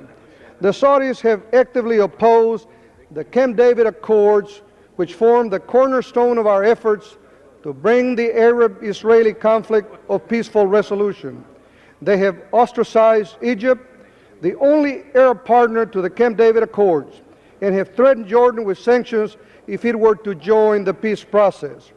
From this record, we can not only conclude that Saudi support for our efforts to bring stability to a volatile region of the world has been poor at best, while we consistently attend to the Saudi security needs. Mr. Chairman, it is time that we send a signal disapproving of Saudi behavior. I urge my colleagues, therefore, to join me in an overwhelming vote for this resolution. The gentleman from Michigan. I yield 2 minutes to the gentleman from Washington, Mr. Miller. Gentleman's recognized for 2 minutes. Without objection. I thank our distinguished minority leader, Foreign Affairs Committee, for yielding to me. There may be a time when the U.S. should sell weapons to Saudi Arabia, but I believe this is not the time. This is a request for air weapons in 1989 by a nation that claims to face a ground threat in 1986. This is a request for weapons by a nation that has reneged on promises to help the Mideast peace process and has gone on bankrolling terrorist groups. This is a request for weapons by a nation that has deprived its citizens of the most basic human rights. This is a request for weapons by a nation that votes against us in the UN as much as some of the Warsaw Pact countries. Now, no one or even two of these reasons by itself means the U.S. should refuse this sale. But all these reasons together tell us that this is not the time for such a sale. Mr. Chairman, I yield back to the distinguished minority leader of the Foreign Affairs Committee. Gentleman from California. Mr. Chairman, I'm pleased to yield 3 minutes to the distinguished gentleman from Wisconsin, Mr. Obey. Gentleman from Wisconsin is recognized for 3 minutes. Mr. Chairman, I find myself in a difficult position today. I believe that the gentleman from Indiana, Mr. Hamilton, and gentleman from Illinois, Mr. Hyde, are essentially correct. I think the sale does nothing to threaten the security of Israel. And I think that those of you who know me know that I go to great lengths to try to help promote decent relations with moderate Arab states, including having twice met with Mr. Arafat. I know that sometimes the lengths to which I go cause extreme discomfiture for some of my friends in the House. I believe it's in Israel's interest for the United States to have close relations with moderate Arab states, including Saudi Arabia, who I regard as being pro-West. But I just have to say that under this administration, despite the efforts of Assistant Secretary Murphy, and despite more than the $32 billion the Congress has made available to this administration, we have not seen one major step in the peace process in more than 5 years. Maybe the issues are tougher than they used to be. I don't know. But we will never really find out unless we see real efforts and unless we see the expenditure of real political capital to try to do more than just sell arms. And my concern is that it appears that as of this moment, arms sales are effectively substituting for policy in the Middle East. Under these circumstances, I think it's important that we send a message to the administration to get off the dime, to move the peace process forward, which includes asking both the Arabs and the Israelis to do a number of things which they don't want to do. I think the only way to get the message across to the administration is to vote against this arms sale. And let us be very frank about it. The White House has not lifted one finger to support this arms sale. If the White House gave as much attention to the need to revive the Middle East peace process as they do to try to get military aid to the Contras in Nicaragua or aid to a half-baked group of rebels in Angola, this would be a different story on this vote. I will be perfectly willing to reconsider my position on the veto override if the administration can demonstrate that they in fact do have a plan other than arms sales to promote the peace process in the Middle East. I am anxious to try to participate in that process, but I don't believe that focusing on Nicaragua, focusing on Angola, and ignoring the effort, the responsibility to move the peace process forward is a real way to build a constructive relationship with moderate Arab states in the Middle East. I want to cooperate in a real effort to do so, but so far I don't see any effort that I regard as really being real. Time of the gentleman has expired. Gentleman, Mr. Chairman, I yield 1 minute to the gentleman from Utah, Mr. Nielsen. Gentleman is recognized for 1 minute. Thank you. I ask permission to rise and expend my remarks. Mr. Chairman, I spent some time in the Middle East. I worked at the Ford Foundation at Jordan as an economic advisor in 1970. I worked for Stanford Research on a business census in Lebanon in 1956. I picked 2 war-torn years, as it turns out. I also have taught at the American University of Beirut. I think I understand the Arab people. I want to make one point clear. There are 2 kinds of Arab people, at least 2 kinds, those which have been friendly consistently to the United States and those which have been opposed to the United States. Saudi Arabia has been very friendly to the United States. My colleague from Washington said they'd voted against us in the UN. They had a much better record of voting with us on the UN than most of our other to whom we send supplies. This is not I might say this is not a grant or a loan. This is a sale. These are weapons which they already have and which they will buy other places if they don't get them from us. If they buy them from us, they have some safeguards. If they buy them from someone else, we have no safeguards. Israel is not opposing this sale. In my opinion, we should support the sale and oppose this gentleman has expired. Gentleman from California. I yield 2 minutes to the distinguished gentleman from Massachusetts. I thank the gentleman and I thank him for his leadership on this. I'm a little puzzled at the emphasis some of my colleagues have given on the fact that Israel, and we were told AIPAC and some American Jewish leaders didn't oppose the sale. Sometimes I get the feeling that I'll get criticized if I do what Israel recommends, and then I'll get criticized if I don't do what Israel recommends, and I would really like to set Israel aside at this point and talk about American policy. The first thing this does, I'm holding the country reports on human rights practices for 1985 in my hand. Any suggestion that Ronald Reagan is motivated by unhappiness at the lack of freedom in Nicaragua to want to send money to make war on them is totally exploded if you read the report on human rights in Saudi Arabia to which he wants to send all these arms. Saudi Arabia makes Nicaragua look like the Democratic Convention of 1968 in terms of freedom. Next, we have the question of, well, aren't the Saudis doing things that are sometimes in our interest? Sure they are. Whenever the Saudis see that something is in their own interest and it happens to coincide with ours, they do it. I don't object to a policy of trying to woo moderate Arabs. I don't object to a policy of trying to woo moderate anybody's. I object to our being the cheapest state in the world. The Saudi Arabians buy America with the lowest level of cooperation and support I have ever seen. Yes, they agree with us that they don't want to see Iran take over. But do the Saudis resist Iranian takeover of their country or a Russian takeover of their country as a favor to us? If I were the king of Saudi Arabia, exercising the absolute power with all the money that is characterized in this human rights report, I wouldn't think that my resistance to being taken over by Iran or the Soviet Union was something I did solely as a favor to the United States. They were people who helped denounce Anwar Sadat for his act of courage and freedom. They have been supportive with money of Libya and the PLO. They simply have never, when their interests in any way conflicted with ours, done anything for us. Yes, we have some congruent interests with the Saudis. We both want to see resistance to some extremism. We can get that cooperation without buying it. The gentleman has expired. Gentleman from Michigan.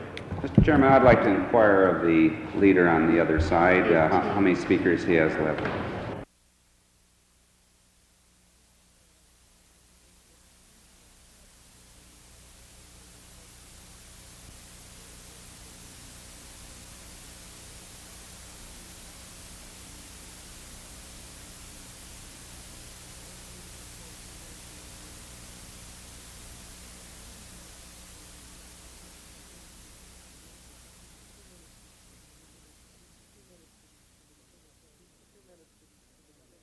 2 minutes to the distinguished gentleman from New York. Gentleman's recognized for 2 minutes.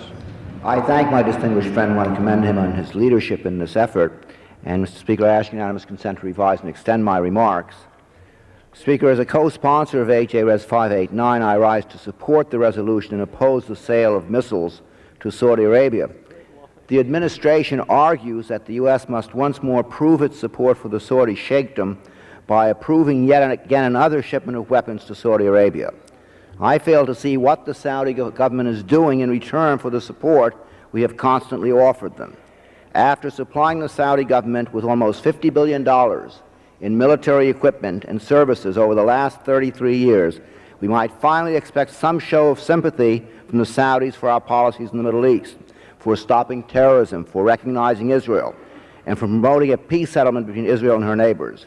Instead, Saudi Arabia continues to greet our concerns in the Middle East with hostility. The administration has not only failed to make its case for a sale of missiles to Saudi Arabia, it has brought to Congress a proposal that would only further escalate the Middle East arms race.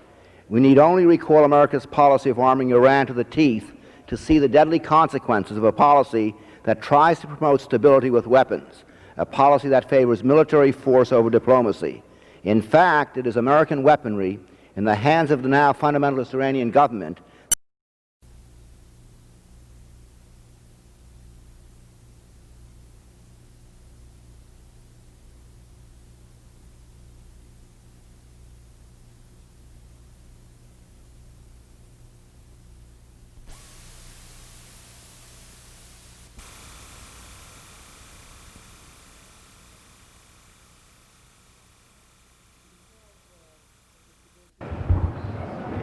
We have, Mr. Broomfield, 3 who are present, but we have 7 who have requested time and who the other 4 indicated they'd be returning, so I'm just not sure if they'll get back to the floor or not. I only have the Republican leader left, and I wonder if you would proceed, and then we'll close. Why don't we just go through those who are here and see where that takes us? How much, may I inquire how much time is remaining on both sides? The gentleman has 18 minutes on your side, 23 minutes on Mr. Broomfield's side.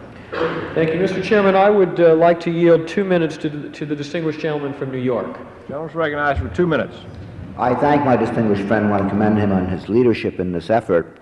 And, Mr. Speaker, I ask unanimous consent to revise and extend my remarks.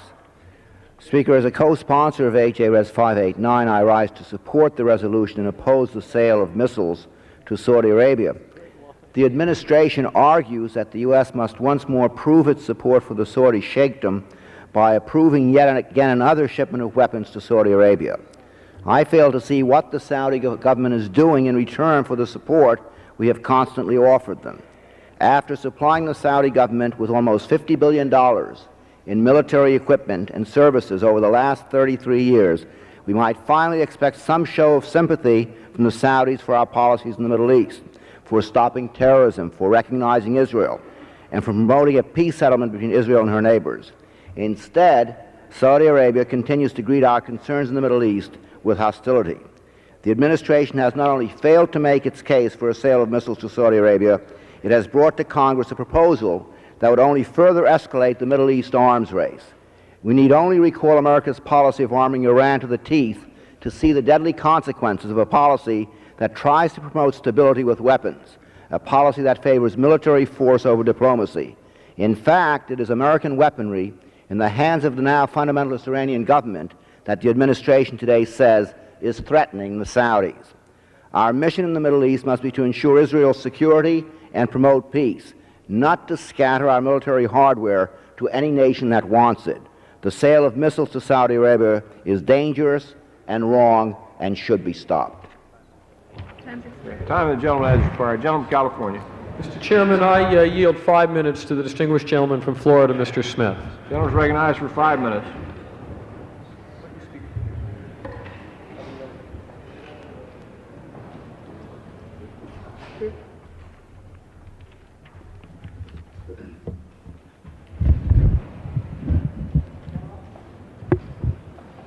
Mr. Speaker, today I rise in support of H.J. Res. 589 to bar the sale of missiles to Saudi Arabia. The administration's raison d'etre for this proposed sale was stated very succinctly by National Security Advisor John Poindexter in today's Washington Post. It centers on the fact that, quote, Saudi Arabia is a major player in the Middle East and a good friend of the United States. Furthermore, quote, our interests require that we help the Saudis meet their legitimate security needs in the face of growing regional threats. Well, let's examine those quotes and the facts. Firstly, while the Saudis have been a major player in the Middle East, all right, they have done so at the expense of and in opposition to U.S. goals in the region. The Saudis have continued to reject all efforts to bring about direct negotiations between Israel and its neighbors and have opposed the Camp David Accords. Never once have they offered to help the King of Jordan or support Jordan in its attempt to get to the bargaining table in direct negotiations.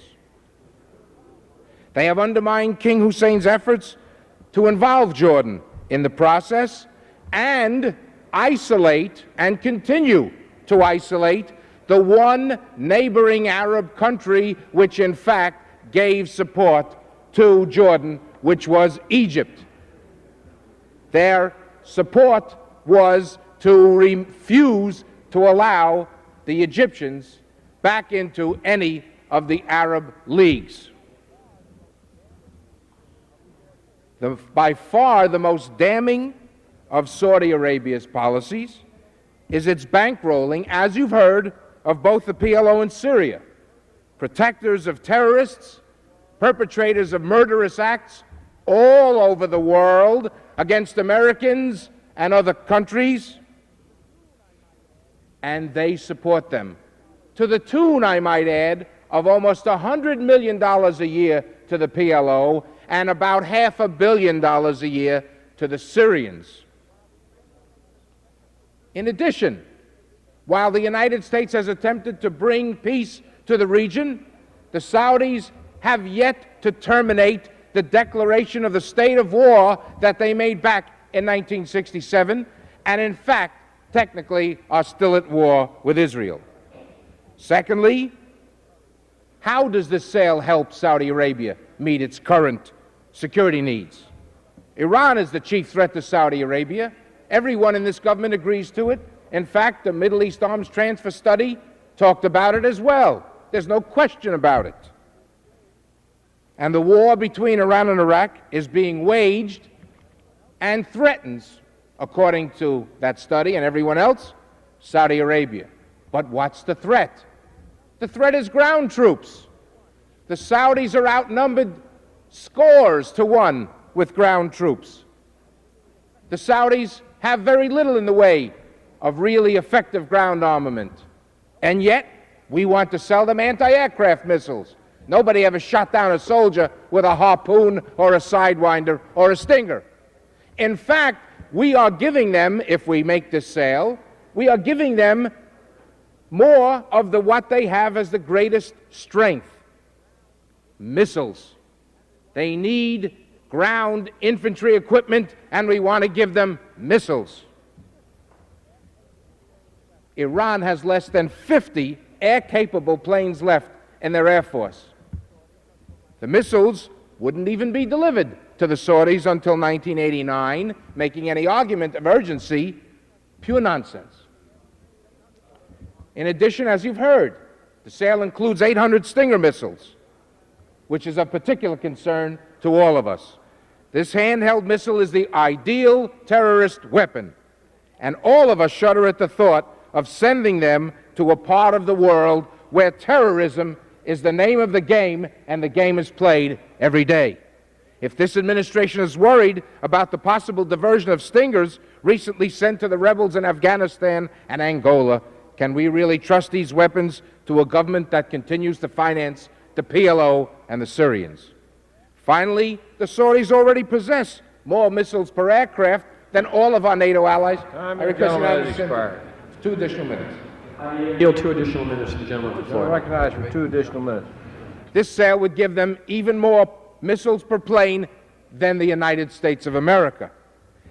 In addition, they've received $44 billion in American military equipment and services since 1970, $22 billion in the last 5 years alone. I think this demonstrates an American understanding of the legitimate security needs of a modern Arab state and our willingness to help them, which is why every request has been granted. But why is every request for an arms sale a litmus test? Every one is a test of our friendship. Isn't $44 billion worth of sales enough to prove our friendship over the last 25 years? Do we have to prove it every day? How about a little proof on the other side? We've been reflexive in granting those requests, but it hasn't promoted or prompted Saudi cooperation. It hasn't resulted in the U.S. having its peace initiatives advanced by Saudi Arabia. In fact, selling arms seems to be the only policy that they agree with us in the Middle East, irrespective of our own sensitivity to our own interests in the Middle East. This is our only policy, a policy I call the carrot and stick. We give them all the carrots they want, and then we beat ourselves over the head with the stick. Let's finally get a little quid pro quo. How about just a little cooperation in policy? And in closing, let me just debunk this argument, and you heard Mr. Frank say it well, about AIPAC and about Israel. Israel opposes an arms sale, every arms sale, to every country that is at war with her, with her. And this country is at war with her, and Israel opposes this one as well. That is the pronouncement of the Israeli government. And AIPAC, Gentleman has again I ask the gentleman for 1 additional minute. Would the gentleman yield? Does the gentleman have 1 additional minute? Only 1 additional minute. I thank the gentleman. And AIPAC, they sent, excuse me, they sent a letter to the Senate just 2 days ago, putting themselves on record that they were opposed to the sale, but were not going to fight it. That's all. They are not in favor of this sale, but in any event, it doesn't make any difference. This is a foreign policy issue, and Israel and AIPAC and the Jews in this country, of which I'm one, have nothing to do with it. This is a foreign policy issue. Shall we keep selling arms to a country that does not advance our interests for peace in the Middle East and finances terrorism and finances countries that sponsor terrorism? Or shall we say, now, before you get any more arms from us, we want you to give us a little help to achieve peace? What greater role could we all play than being part of a process that achieves peace in the Middle East? Time of the gentleman has expired. Gentleman from California. I yield 2 minutes to the distinguished gentleman from Oklahoma, Mr. Jones. Gentleman is recognized for 2 minutes. Thank you, gentlemen. I ask unanimous consent to revise and extend my remarks. Without objection. Mr. Speaker, I rise as a co-sponsor and strong supporter of this resolution. In 1981, the President made a powerful plea in support of a sale of AWACS aircraft to Saudi Arabia. Now, while this body overwhelmingly rejected that plea, the other body went along with the President. In my judgment, that was a serious error. In 1979, the Camp David Accords, the United States sent a clear message to the Arab world that we would support those moderate Arab states who pursued peace with Israel. In 1981, by failing to overturn the AWACS sale, the United States sent another clear message to the Arab world, and that is peace with Israel is no longer a criterion for U.S. weapons sales. Mr. Speaker, today we must undo the damage of the 1981 AWACS vote. Today we must send a signal to the Arab world, to Israel and the administration, that the United States Congress supports the State of Israel more than ever, and that the price of arms sales is peace with Israel. Mr. Speaker, this is a test vote. Last year, the administration backed off a proposed arms deal with Jordan because they read the tea leaves and foresaw an embarrassing defeat. Later this year, we will be asked to finalize the AWACS sale, and the administration will again be reading the tea leaves and proceed on that basis. And Congress must draw the line now. We must send an unequivocal message that we will never support an arms sale to a country which has not pursued peace with Israel. We must undo the error of AWACS and prevent it from occurring in the future. Mr. Speaker, I urge my colleagues to support this resolution prohibiting the missile sale to Saudi Arabia. Now the gentleman has expired. Gentleman from California. Mr. Chairman, might I inquire of the distinguished leader on the other side? We now have one final speaker, and I don't know what the gentleman's desire is at this point. Mr. Chairman, if the gentleman would yield, we have just two, one for 1 minute and then the Republican leader to wind it up. What? Go ahead. I'd like to yield 1 minute the distinguished gentleman from Virginia, West Virginia, Mr. Ray Hall. Gentleman's recognized. I thank the gentleman from Michigan for yielding. Mr. Speaker, I rise in support of President Reagan in this proposed arms sale to the country of Saudi Arabia. We've heard many myths exerted during the course of the debate today, Mr. Chairman. We've heard how the Saudis have not been cooperative with American peace efforts in the Middle East. We've heard how these weapons may get in the hands of terrorists in the region. And we've heard how it is only going to inflame the passions of the region and work to the detriment of Israel's best interest. One by one, Mr. Chairman, very quickly, I think it's important, and many other speakers have shown how the Israelis have supported the American interest in or how the Saudis have supported the American interest in bringing about peace in the Middle East. It's also worth noting that it was the Saudis who defeated a Libyan-backed resolution in the League of Arab Nations a few months ago that would have imposed economic sanctions against the United States. In regard to the potential for these weapons getting into the hands of terrorists, I think it's important to note that the Stinger weapon is of such a magnitude and such a size that it's very hard to get those weapons through airport security. And indeed, we've attached strings to our sales that other countries do not impose if the Saudis are forced to go to other countries to buy these weapons. It's important to, I think, note what Tom Dine, the Executive Director of AIPAC, has said, and I quote, "Every defense analysis that we have gone to, American and Israeli, government and non-governmental, have analyzed this missile sale as not affecting significance the balance of military power in the region." Mr. Chairman, in conclusion, this is a cash deal, no grants, no forgiven credits. It's cash on the barrelhead, and it's in America's best interest to proceed with this sale. Thank you. Gentleman from California. I yield 2 minutes to the distinguished gentleman from Illinois, Mr. Durbin. Gentleman's recognized for 2 minutes. Thank you, Mr. Chairman. We receive reports regularly from the jungles of Central America that the fighting that is taking place there is involving weapons on both sides of United States origin, weapons which we provide and weapons left over from previous conflicts. It is entirely possible that if there is some future war involving the United States, that our own combat troops will face hostile fire from American weapons. It is obvious that the United States military sales overseas over the last several decades have not been tightly circumscribed. We have dealt in volume, we have sold to willing customers, and we have hoped that the rules of international conduct and our own intelligence sources were enough to protect us from those weapons ever firing back on the United States. Today we're considering a resolution where the Reagan administration is asking to sell $354 million in new missiles to Saudi Arabia.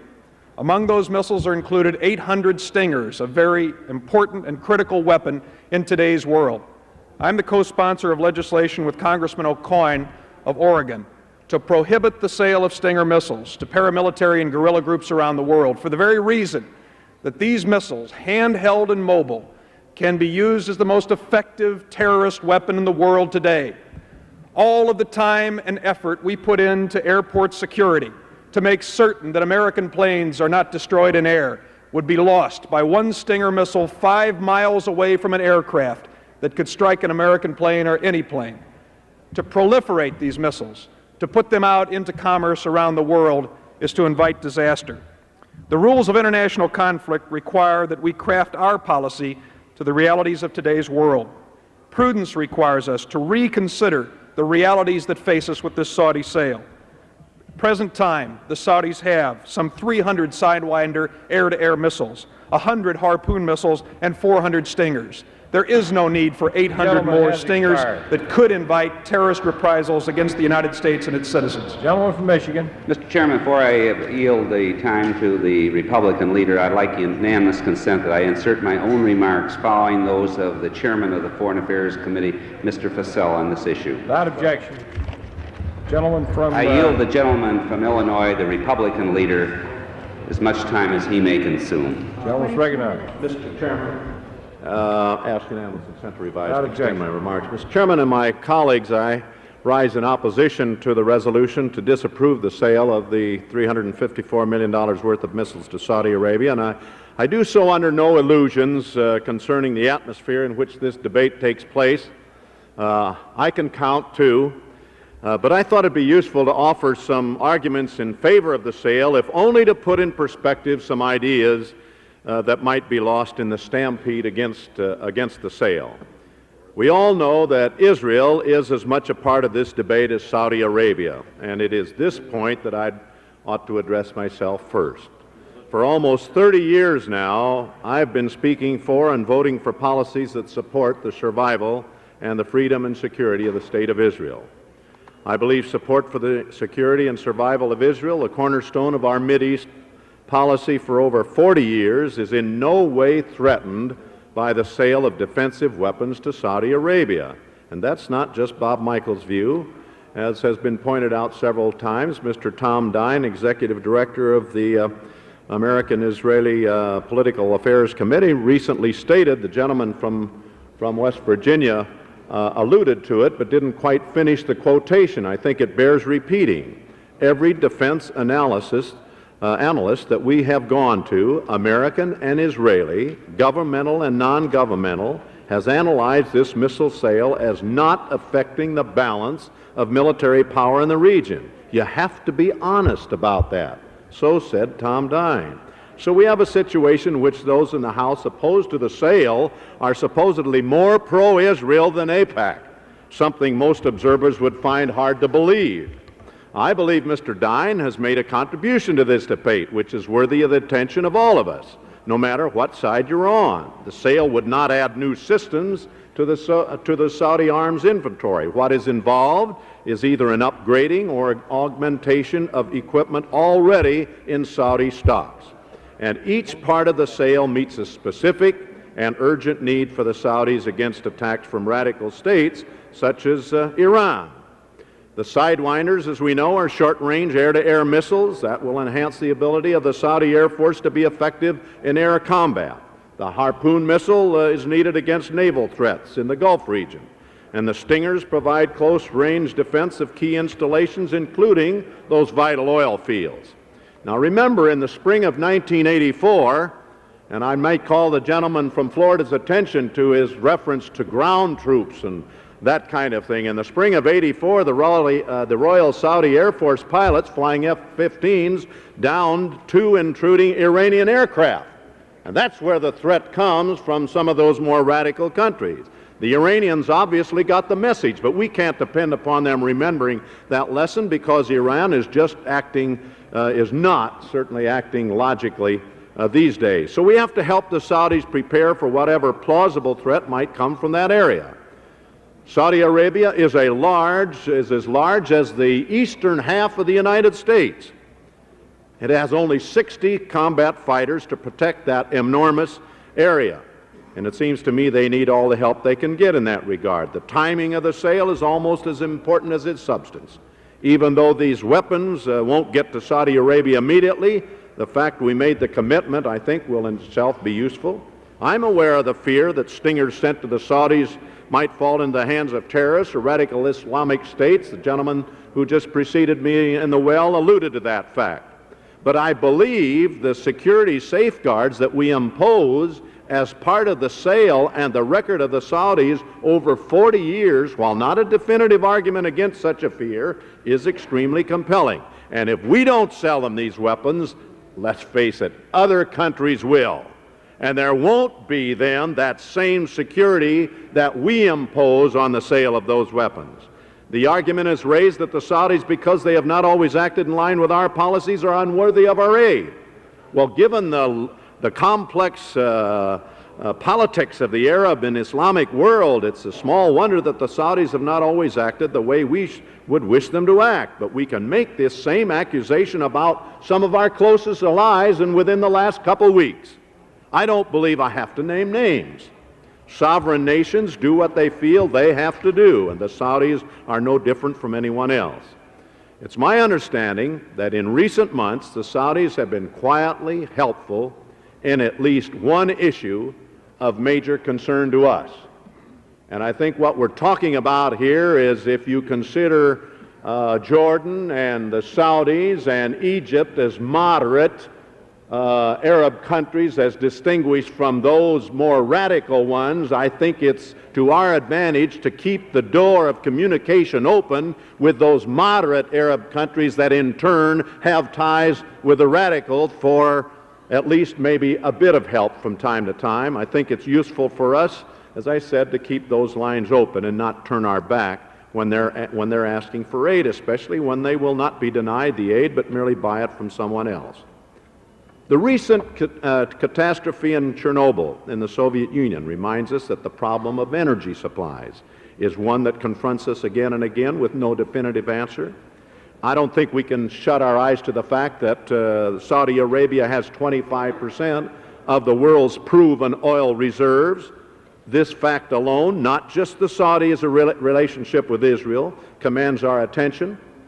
Let me recall your attention to Jimmy Carter's State of the Union address back in January 23, 1980, when he said, "An attempt by any outside force to gain control of the Persian Gulf region will be regarded as an assault on the vital interests of the United States of America, and such an assault will be repelled by any means necessary, including military force." Now, that was called the Carter Doctrine back in those days. It committed this nation to send Americans to fight and die to protect our access to oil. I believe it is far, far better to send defensive weapons to the Saudis today than to have to send American rapid deployment forces under some variation of that Carter Doctrine maybe tomorrow or beyond. For many years, under presidents of both parties, it has been the policy of the United States to guarantee Israel's freedom and security while at the same time having friendly relations with these moderate Arab states. This sale is a continuation of that great bipartisan tradition. Israel has nothing to fear from this sale, but both Israel and the United States have much to fear if radical states of the Middle East believe they can attack moderate Arab states with impunity.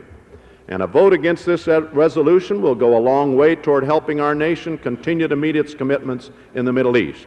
And that, after all, is what is important to us. Our own national self-interest, our own Mideast policies, our own geostrategic goals and our own values. And these alone ought to determine our choice and our vote today. Speaker or Chairman, I yield back the balance of my time. Gentleman from California. We have no further request for time, Mr. Chairman. Gentleman from Michigan. Mr. Chairman, I have no further request for time. Clerk will read. Resolved that the issuance of a letter of offer with respect to California. Unanimous consent that the resolution be considered as read. Without objection. Are there amendments to the resolution? The gentleman have a motion. Mr. Chairman, I move that the committee do now rise and report the joint resolution to the House with the recommendation that the joint resolution do pass. Questions on the motion? Those in favor say aye. Opposed, no. The ayes have it. Committee rises.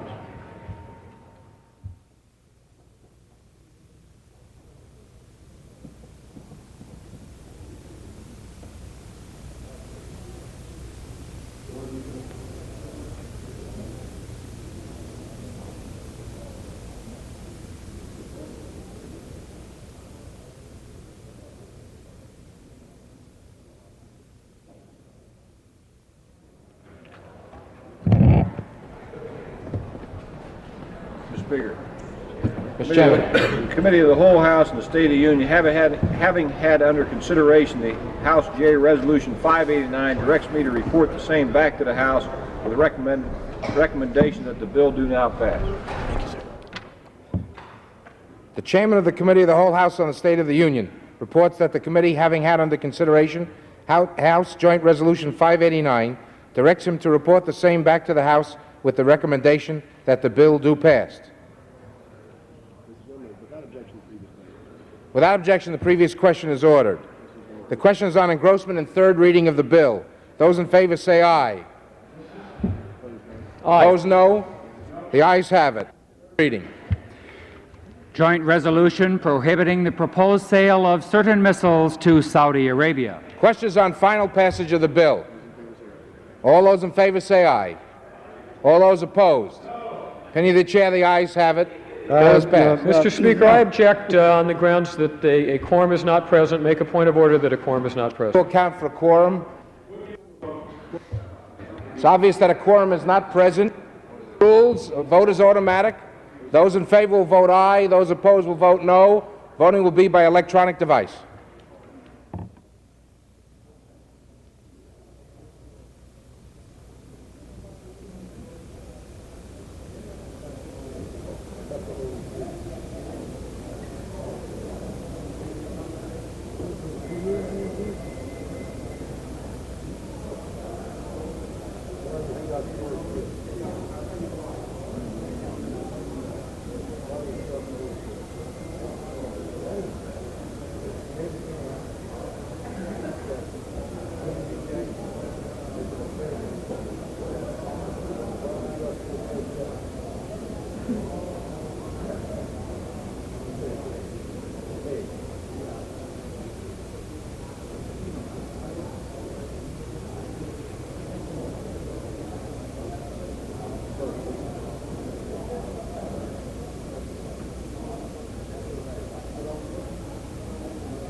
ayes are 356, the nays are 62. The resolution is agreed to. Motion to reconsider is laid upon the table. Gentleman from California. Mr. Speaker, I ask unanimous consent to take from the Speaker's table Senate Joint Resolution S-316 prohibiting the sale to Saudi Arabia of certain defense articles and related defense services, and ask for its immediate consideration in the House. Clerk will report the title of the Senate Joint Resolution. Clerk will suspend. The House will be in order. So, the House will be in order.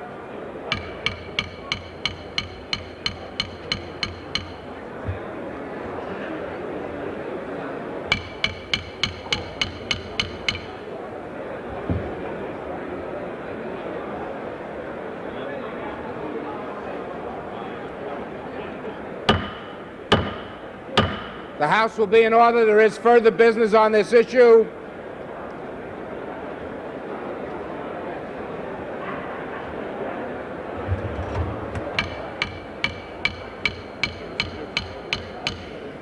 Yeah, right.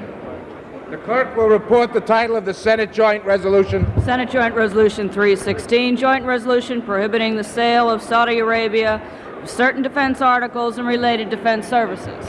Is there objection to the present consideration of the Senate Joint Resolution? Chair hears none. Without objection, Senate Joint Resolution is read a third time and passed. The motion to reconsider is laid upon the table. Without objection, a similar House Joint Resolution is laid upon the table. Gentleman from California. Mr. Speaker, I ask unanimous consent that all members may have 5 legislative days in which to revise and extend their remarks on the resolution just passed. Without objection. Gentlelady from Ohio. Unanimous consent that I be allowed to put my statement on the previous bill just voted on immediately before the vote. Objection.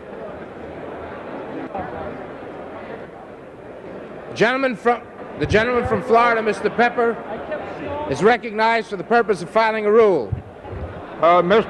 Gentleman will suspend. The House will be in order. I sent to the desk a privileged report from the Committee on Rules for filing under the rule. Report the title of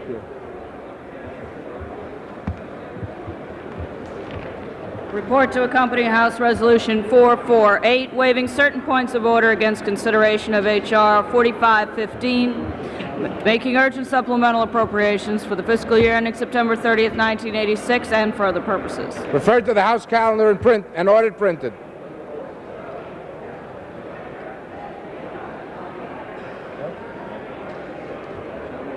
The gentleman from New York, Mr. Garcia. Mr. Speaker, Gentleman will suspend. The House will be in order. Gentleman from New York. Mr. Speaker, I ask unanimous consent that the Committee on Post Office and Civil Service be discharged from further consideration of the joint resolution H.J. Res. 492 to designate the week beginning June 1st, 1986 as National Neighborhood Housing Services Week. Mr. Speaker, I ask for its immediate consideration. Clerk will report the title. House Joint Resolution 492, Joint Resolution to designate the month of June 1, 1986 Is there as objection? National Mr. Speaker, Neighborhood reserving the Housing right to Services object. Week. Gentleman will suspend. The House will be in order. Gentleman from Utah. I do not object, but simply like to inform the House that the minority has no objection to the legislation now being considered. Mr. Speaker, under my reservation, I would like to yield to the gentleman from New York. I thank the gentleman for yielding. Mr. Speaker, I would like to invite my colleagues to join with me in celebrating National Theater Week from June 1 through June 7, 1986.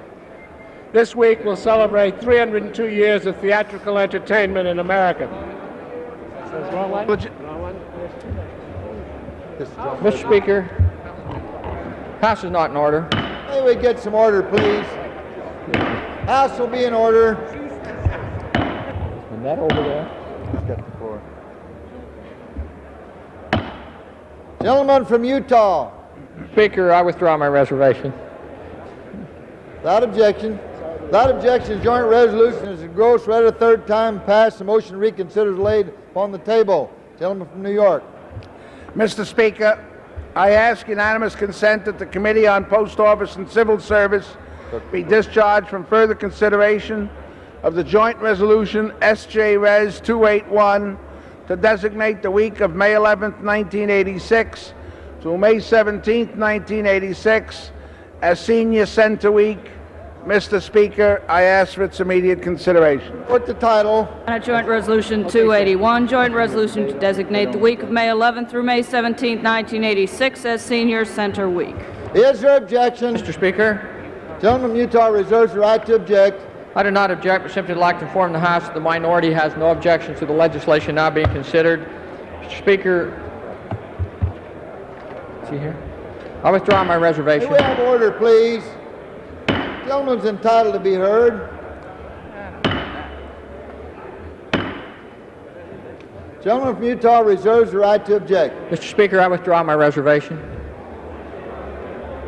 Without objection, the joint resolution is read a third time and passed. The motion to reconsider is laid upon the table. Gentleman from New York. Mr. Speaker, I ask unanimous consent that the Committee on Post Office and Civil Service be discharged from further consideration of the joint resolution SJ Res 324 to designate the week beginning May 18, 1986 as National Digestive Diseases Awareness Week. Mr. Speaker, I ask for its immediate consideration. Clerk will report the title. Senate Joint Resolution 324, joint resolution to designate the week beginning May 18, 1986 as National Digestive Diseases Awareness Week. Is there objection? Mr. Speaker, reserving the right to Gentleman object. from Utah reserves the right to object. I do not object, simply like to inform the House that the minority has no objection to the legislation now being considered. Mr. Speaker, I withdraw my reservation. Without objection, joint resolution is read a third time and passed. Motion to reconsider is laid upon the table. Gentleman from New York. Mr. Speaker, I ask unanimous consent that the Committee on Post Office and Civil Service be discharged from further consideration of the joint resolution SJ Res 247 to designate the week of June 1st through June 7th, 1986 as National Theater Week. Mr. Speaker, I ask for its immediate consideration. Clerk will report the title. Senate Joint Resolution 247, joint resolution to designate the week of June 1 through June 7, 1986 as National Theater Week. Is there objection? Mr. Speaker, reserving the right to Gentleman object. from Utah reserves the right to object. I do not object, simply like to inform the House that the minority has no objections to the legislation now being considered. Mr. Speaker, under my reservation, I would like to yield to the gentleman from New York, Mr. Green, who is the chief sponsor of HJ Res 464, to designate the week of June 1 through June 7, 1986 as National Theater Week. I thank the gentleman for yielding to me, and I would like to invite my colleagues to join with me in celebrating National Theater Week from June 1 through June 7, 1986. This week will celebrate 302 years of theatrical entertainment in America. I'm bringing this to the attention of my colleagues in order to focus public attention on the increasingly important role the legitimate theater plays in the lives of our citizens. In a world full of crisis and stress, the theater provides a relaxing yet thought-provoking influence. The public has recognized this potential. Over the last 4 years, total theater attendance has increased 7%. The private sector also recognizes the significance of theater as an investment. During the same 4-year period, individual and corporate support has increased 11%. And the theater has also become recognized as a significant method of leveraging local investment. For every dollar spent at the box office, 4 are generated in local income for the food, beverage, and transportation industries. It has been my pleasure to introduce this commemorative legislation for the past 4 years. With passage of House Joint Resolution 464, we can once again commemorate this important American institution. Without objection, the joint resolution is read a third time passed. Motion to reconsider is laid upon the table. Gentleman from New York. Mr. Speaker, I ask unanimous consent that the Committee on Post Office and Civil Service be discharged from further consideration of the joint resolution HJ Res 526 to to designate the week of May 25th, 1986 through May 31st, 1986 as Critical Care Week. Mr. Speaker, I ask for its immediate Clerk consideration. will report the title. House Joint Resolution 526, joint resolution to designate the week beginning May 25th, 1986 through May 31, 1986 as Critical Care Week. Is there objection? Mr. Speaker, reserving the right to object. Gentleman from Utah reserves the right to object. I do not object. Simply would like to inform the House that the minority has no objections to the legislation now being considered. Without objection, the joint resolution. Mr. Speaker, I withdraw my reservation. Mr. Speaker, I withdraw my reservation. Gentleman from Utah, I beg your pardon. I thought he was concluded. I Gentleman withdraw. further reserves the right to object. And, Mr. Speaker, I withdraw my reservation. Without objection, the joint resolution is engrossed, read a third time passed. The motion to reconsider is laid upon the table. Gentleman from New York.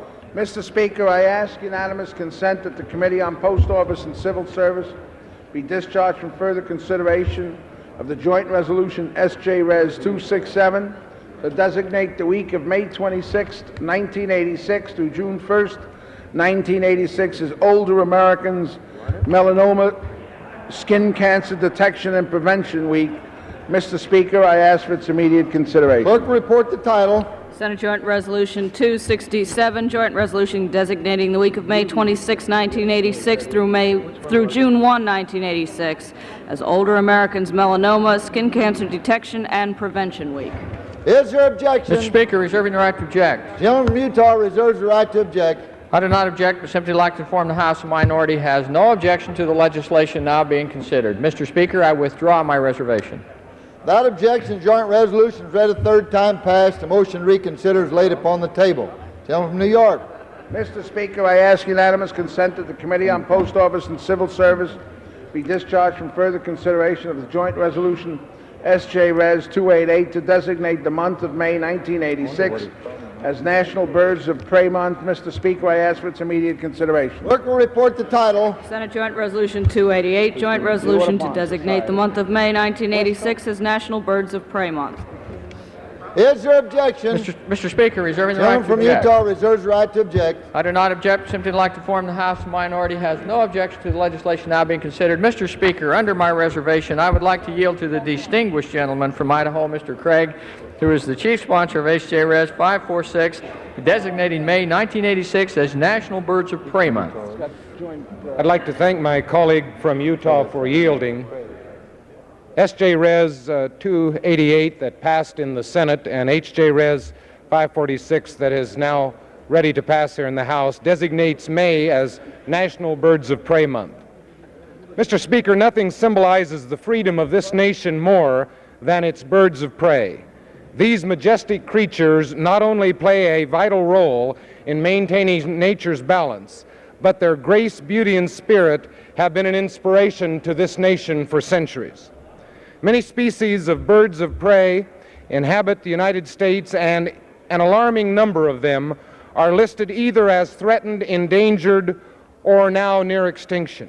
Millions of Americans are concerned about these birds, and many are actively working for their preservation. This month marks the dedication of the Peregrine Fund's World Center for Birds of Prey in Boise, Idaho. Directed by Morley Nelson, this center is a unique wildlife resource and represents an important link in this chain of concern.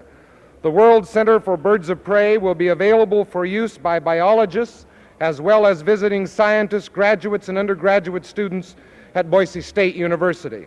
In addition to its function as a research facility, the center will serve as an information and education center for the public. And indeed, it is information and education concerning the plight of these birds that is much needed. Important strides already have been made. Last year, in its first year of operation, the World Center for Birds of Prey released 140 peregrine falcon in Idaho, Utah, Montana, and Colorado. 18 additional falcons were placed in foster nests in the state of Colorado. In October, 53 falcon were transferred to the Boise Center from Ithaca, New York, to be bred and released in our eastern states. Thus, this center actually represents a coast-to-coast nationwide involvement in a coast-to-coast nationwide concern. Designating May 1986 as National Birds of Prey Month not only will help heighten that concern, but also will assist the many individuals and organizations who are now desperately trying to ensure the continued existence of these noble birds. I thank my colleague from Utah for yielding, and yield back the balance of my time. Speaker, I join with my colleague from Idaho for excellent remarks that he has made concerning this important subject, and I yield back withdraw my reservation. Without objection, the joint resolution is read a third time passed. Motion to reconsider is laid upon the table. Gentleman from New York. Mr. Speaker, I ask unanimous consent that all members have 5 legislative days within which to revise and extend their Without remarks. objection, so ordered. Chair lays before the House the following personal request. Leave of absence requested for Mr. Mitchell of Maryland on account of official business. Without objection, request is granted.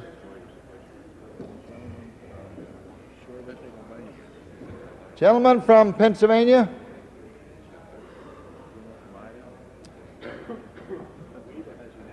Gentleman from Pennsylvania. Mr. Speaker, I ask unanimous consent that following legislative business... I'm sorry, the chair would kindly request the gentleman withhold for just a moment. We have one other piece of business. Mr. Speaker, I withdraw my request. Thank you, very kind. I apologize, I got the gentleman into that. Mr. Speaker, I've got special order.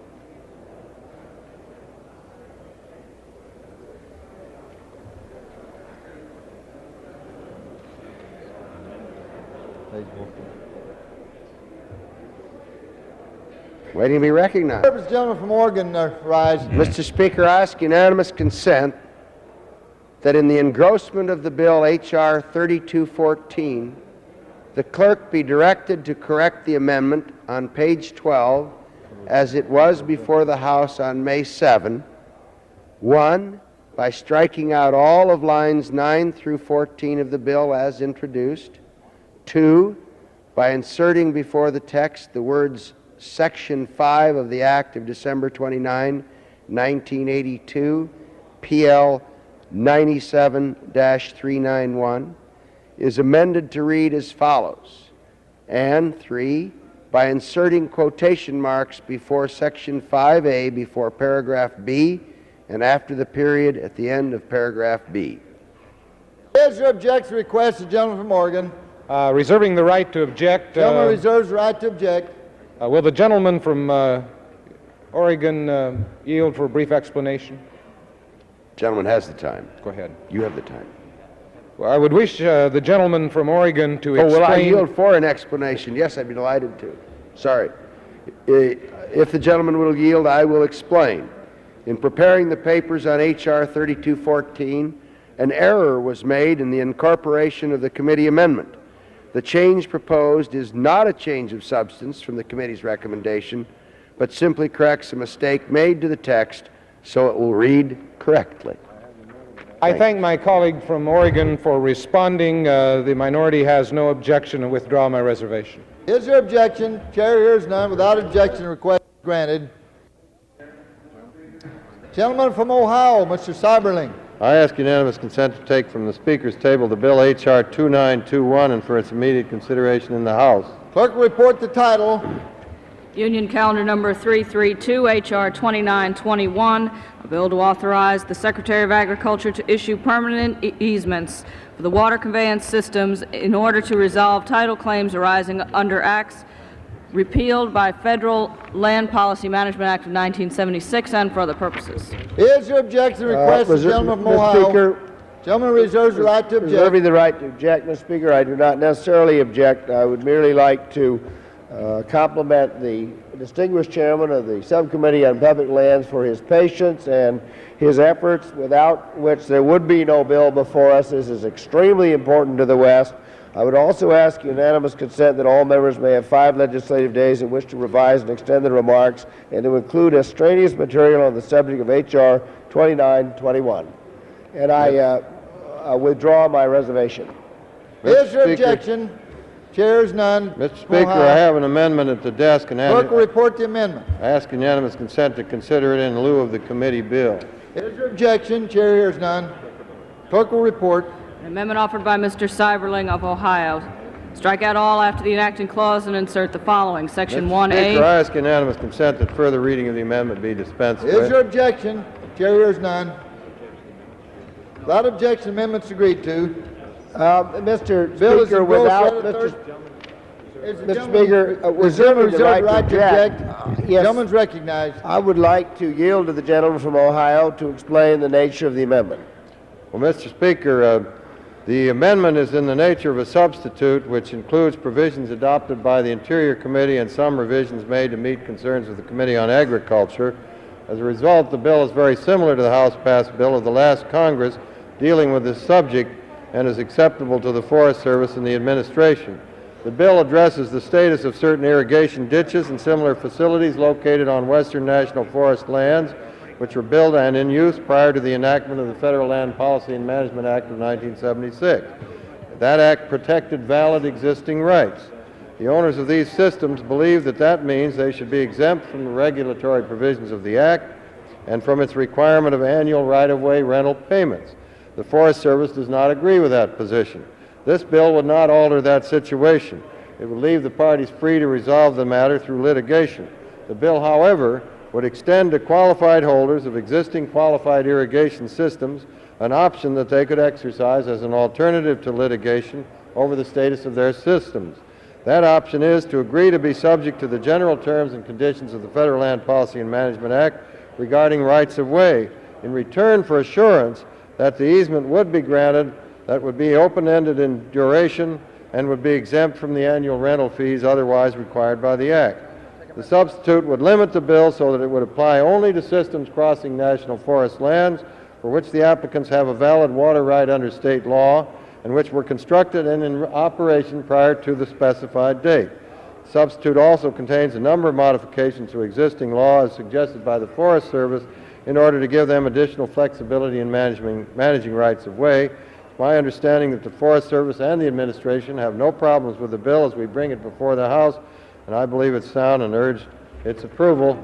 And I'd be glad to answer any other questions if anyone has Mr. Speaker, I greatly appreciate the explanation of the distinguished chairman, and again, I would express my deep gratitude for his efforts on this bill, and I withdraw my reservation. Gentleman withdraws his reservation. Without objection, amendment is agreed to. Without objection, the bill is engrossed, read a third time, passed, and a motion to reconsider is laid upon the table. I thank the distinguished speaker, and I ask unanimous consent that all members have 5 legislative days in which to revise and extend their remarks on this bill.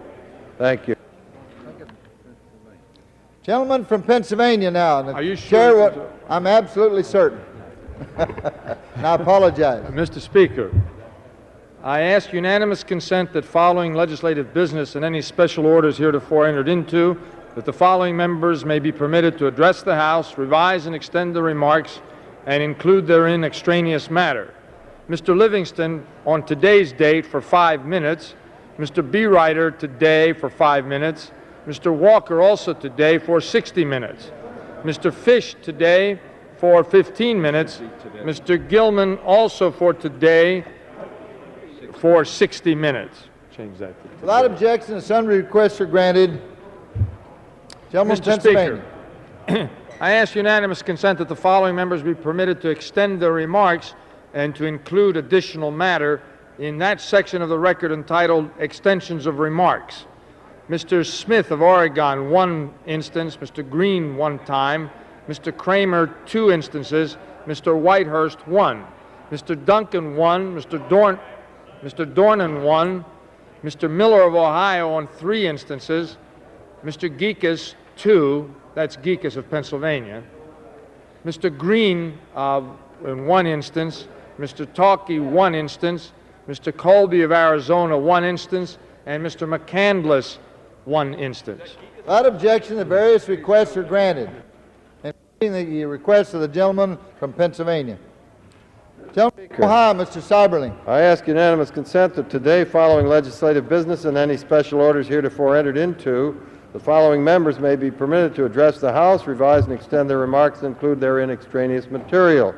Mr. Glickman for 5 minutes, Mr. Donnelly for 5 minutes, Mr. Annunzio for 5 minutes, Mr. Lehman of California for 5 minutes, and Mrs. Byron on May 13th for 60 minutes. Objection, the requests are granted. Mr. Speaker, I ask unanimous consent that the following members may be permitted to extend their remarks and to include extraneous material in that section of the record entitled Extensions of Remarks.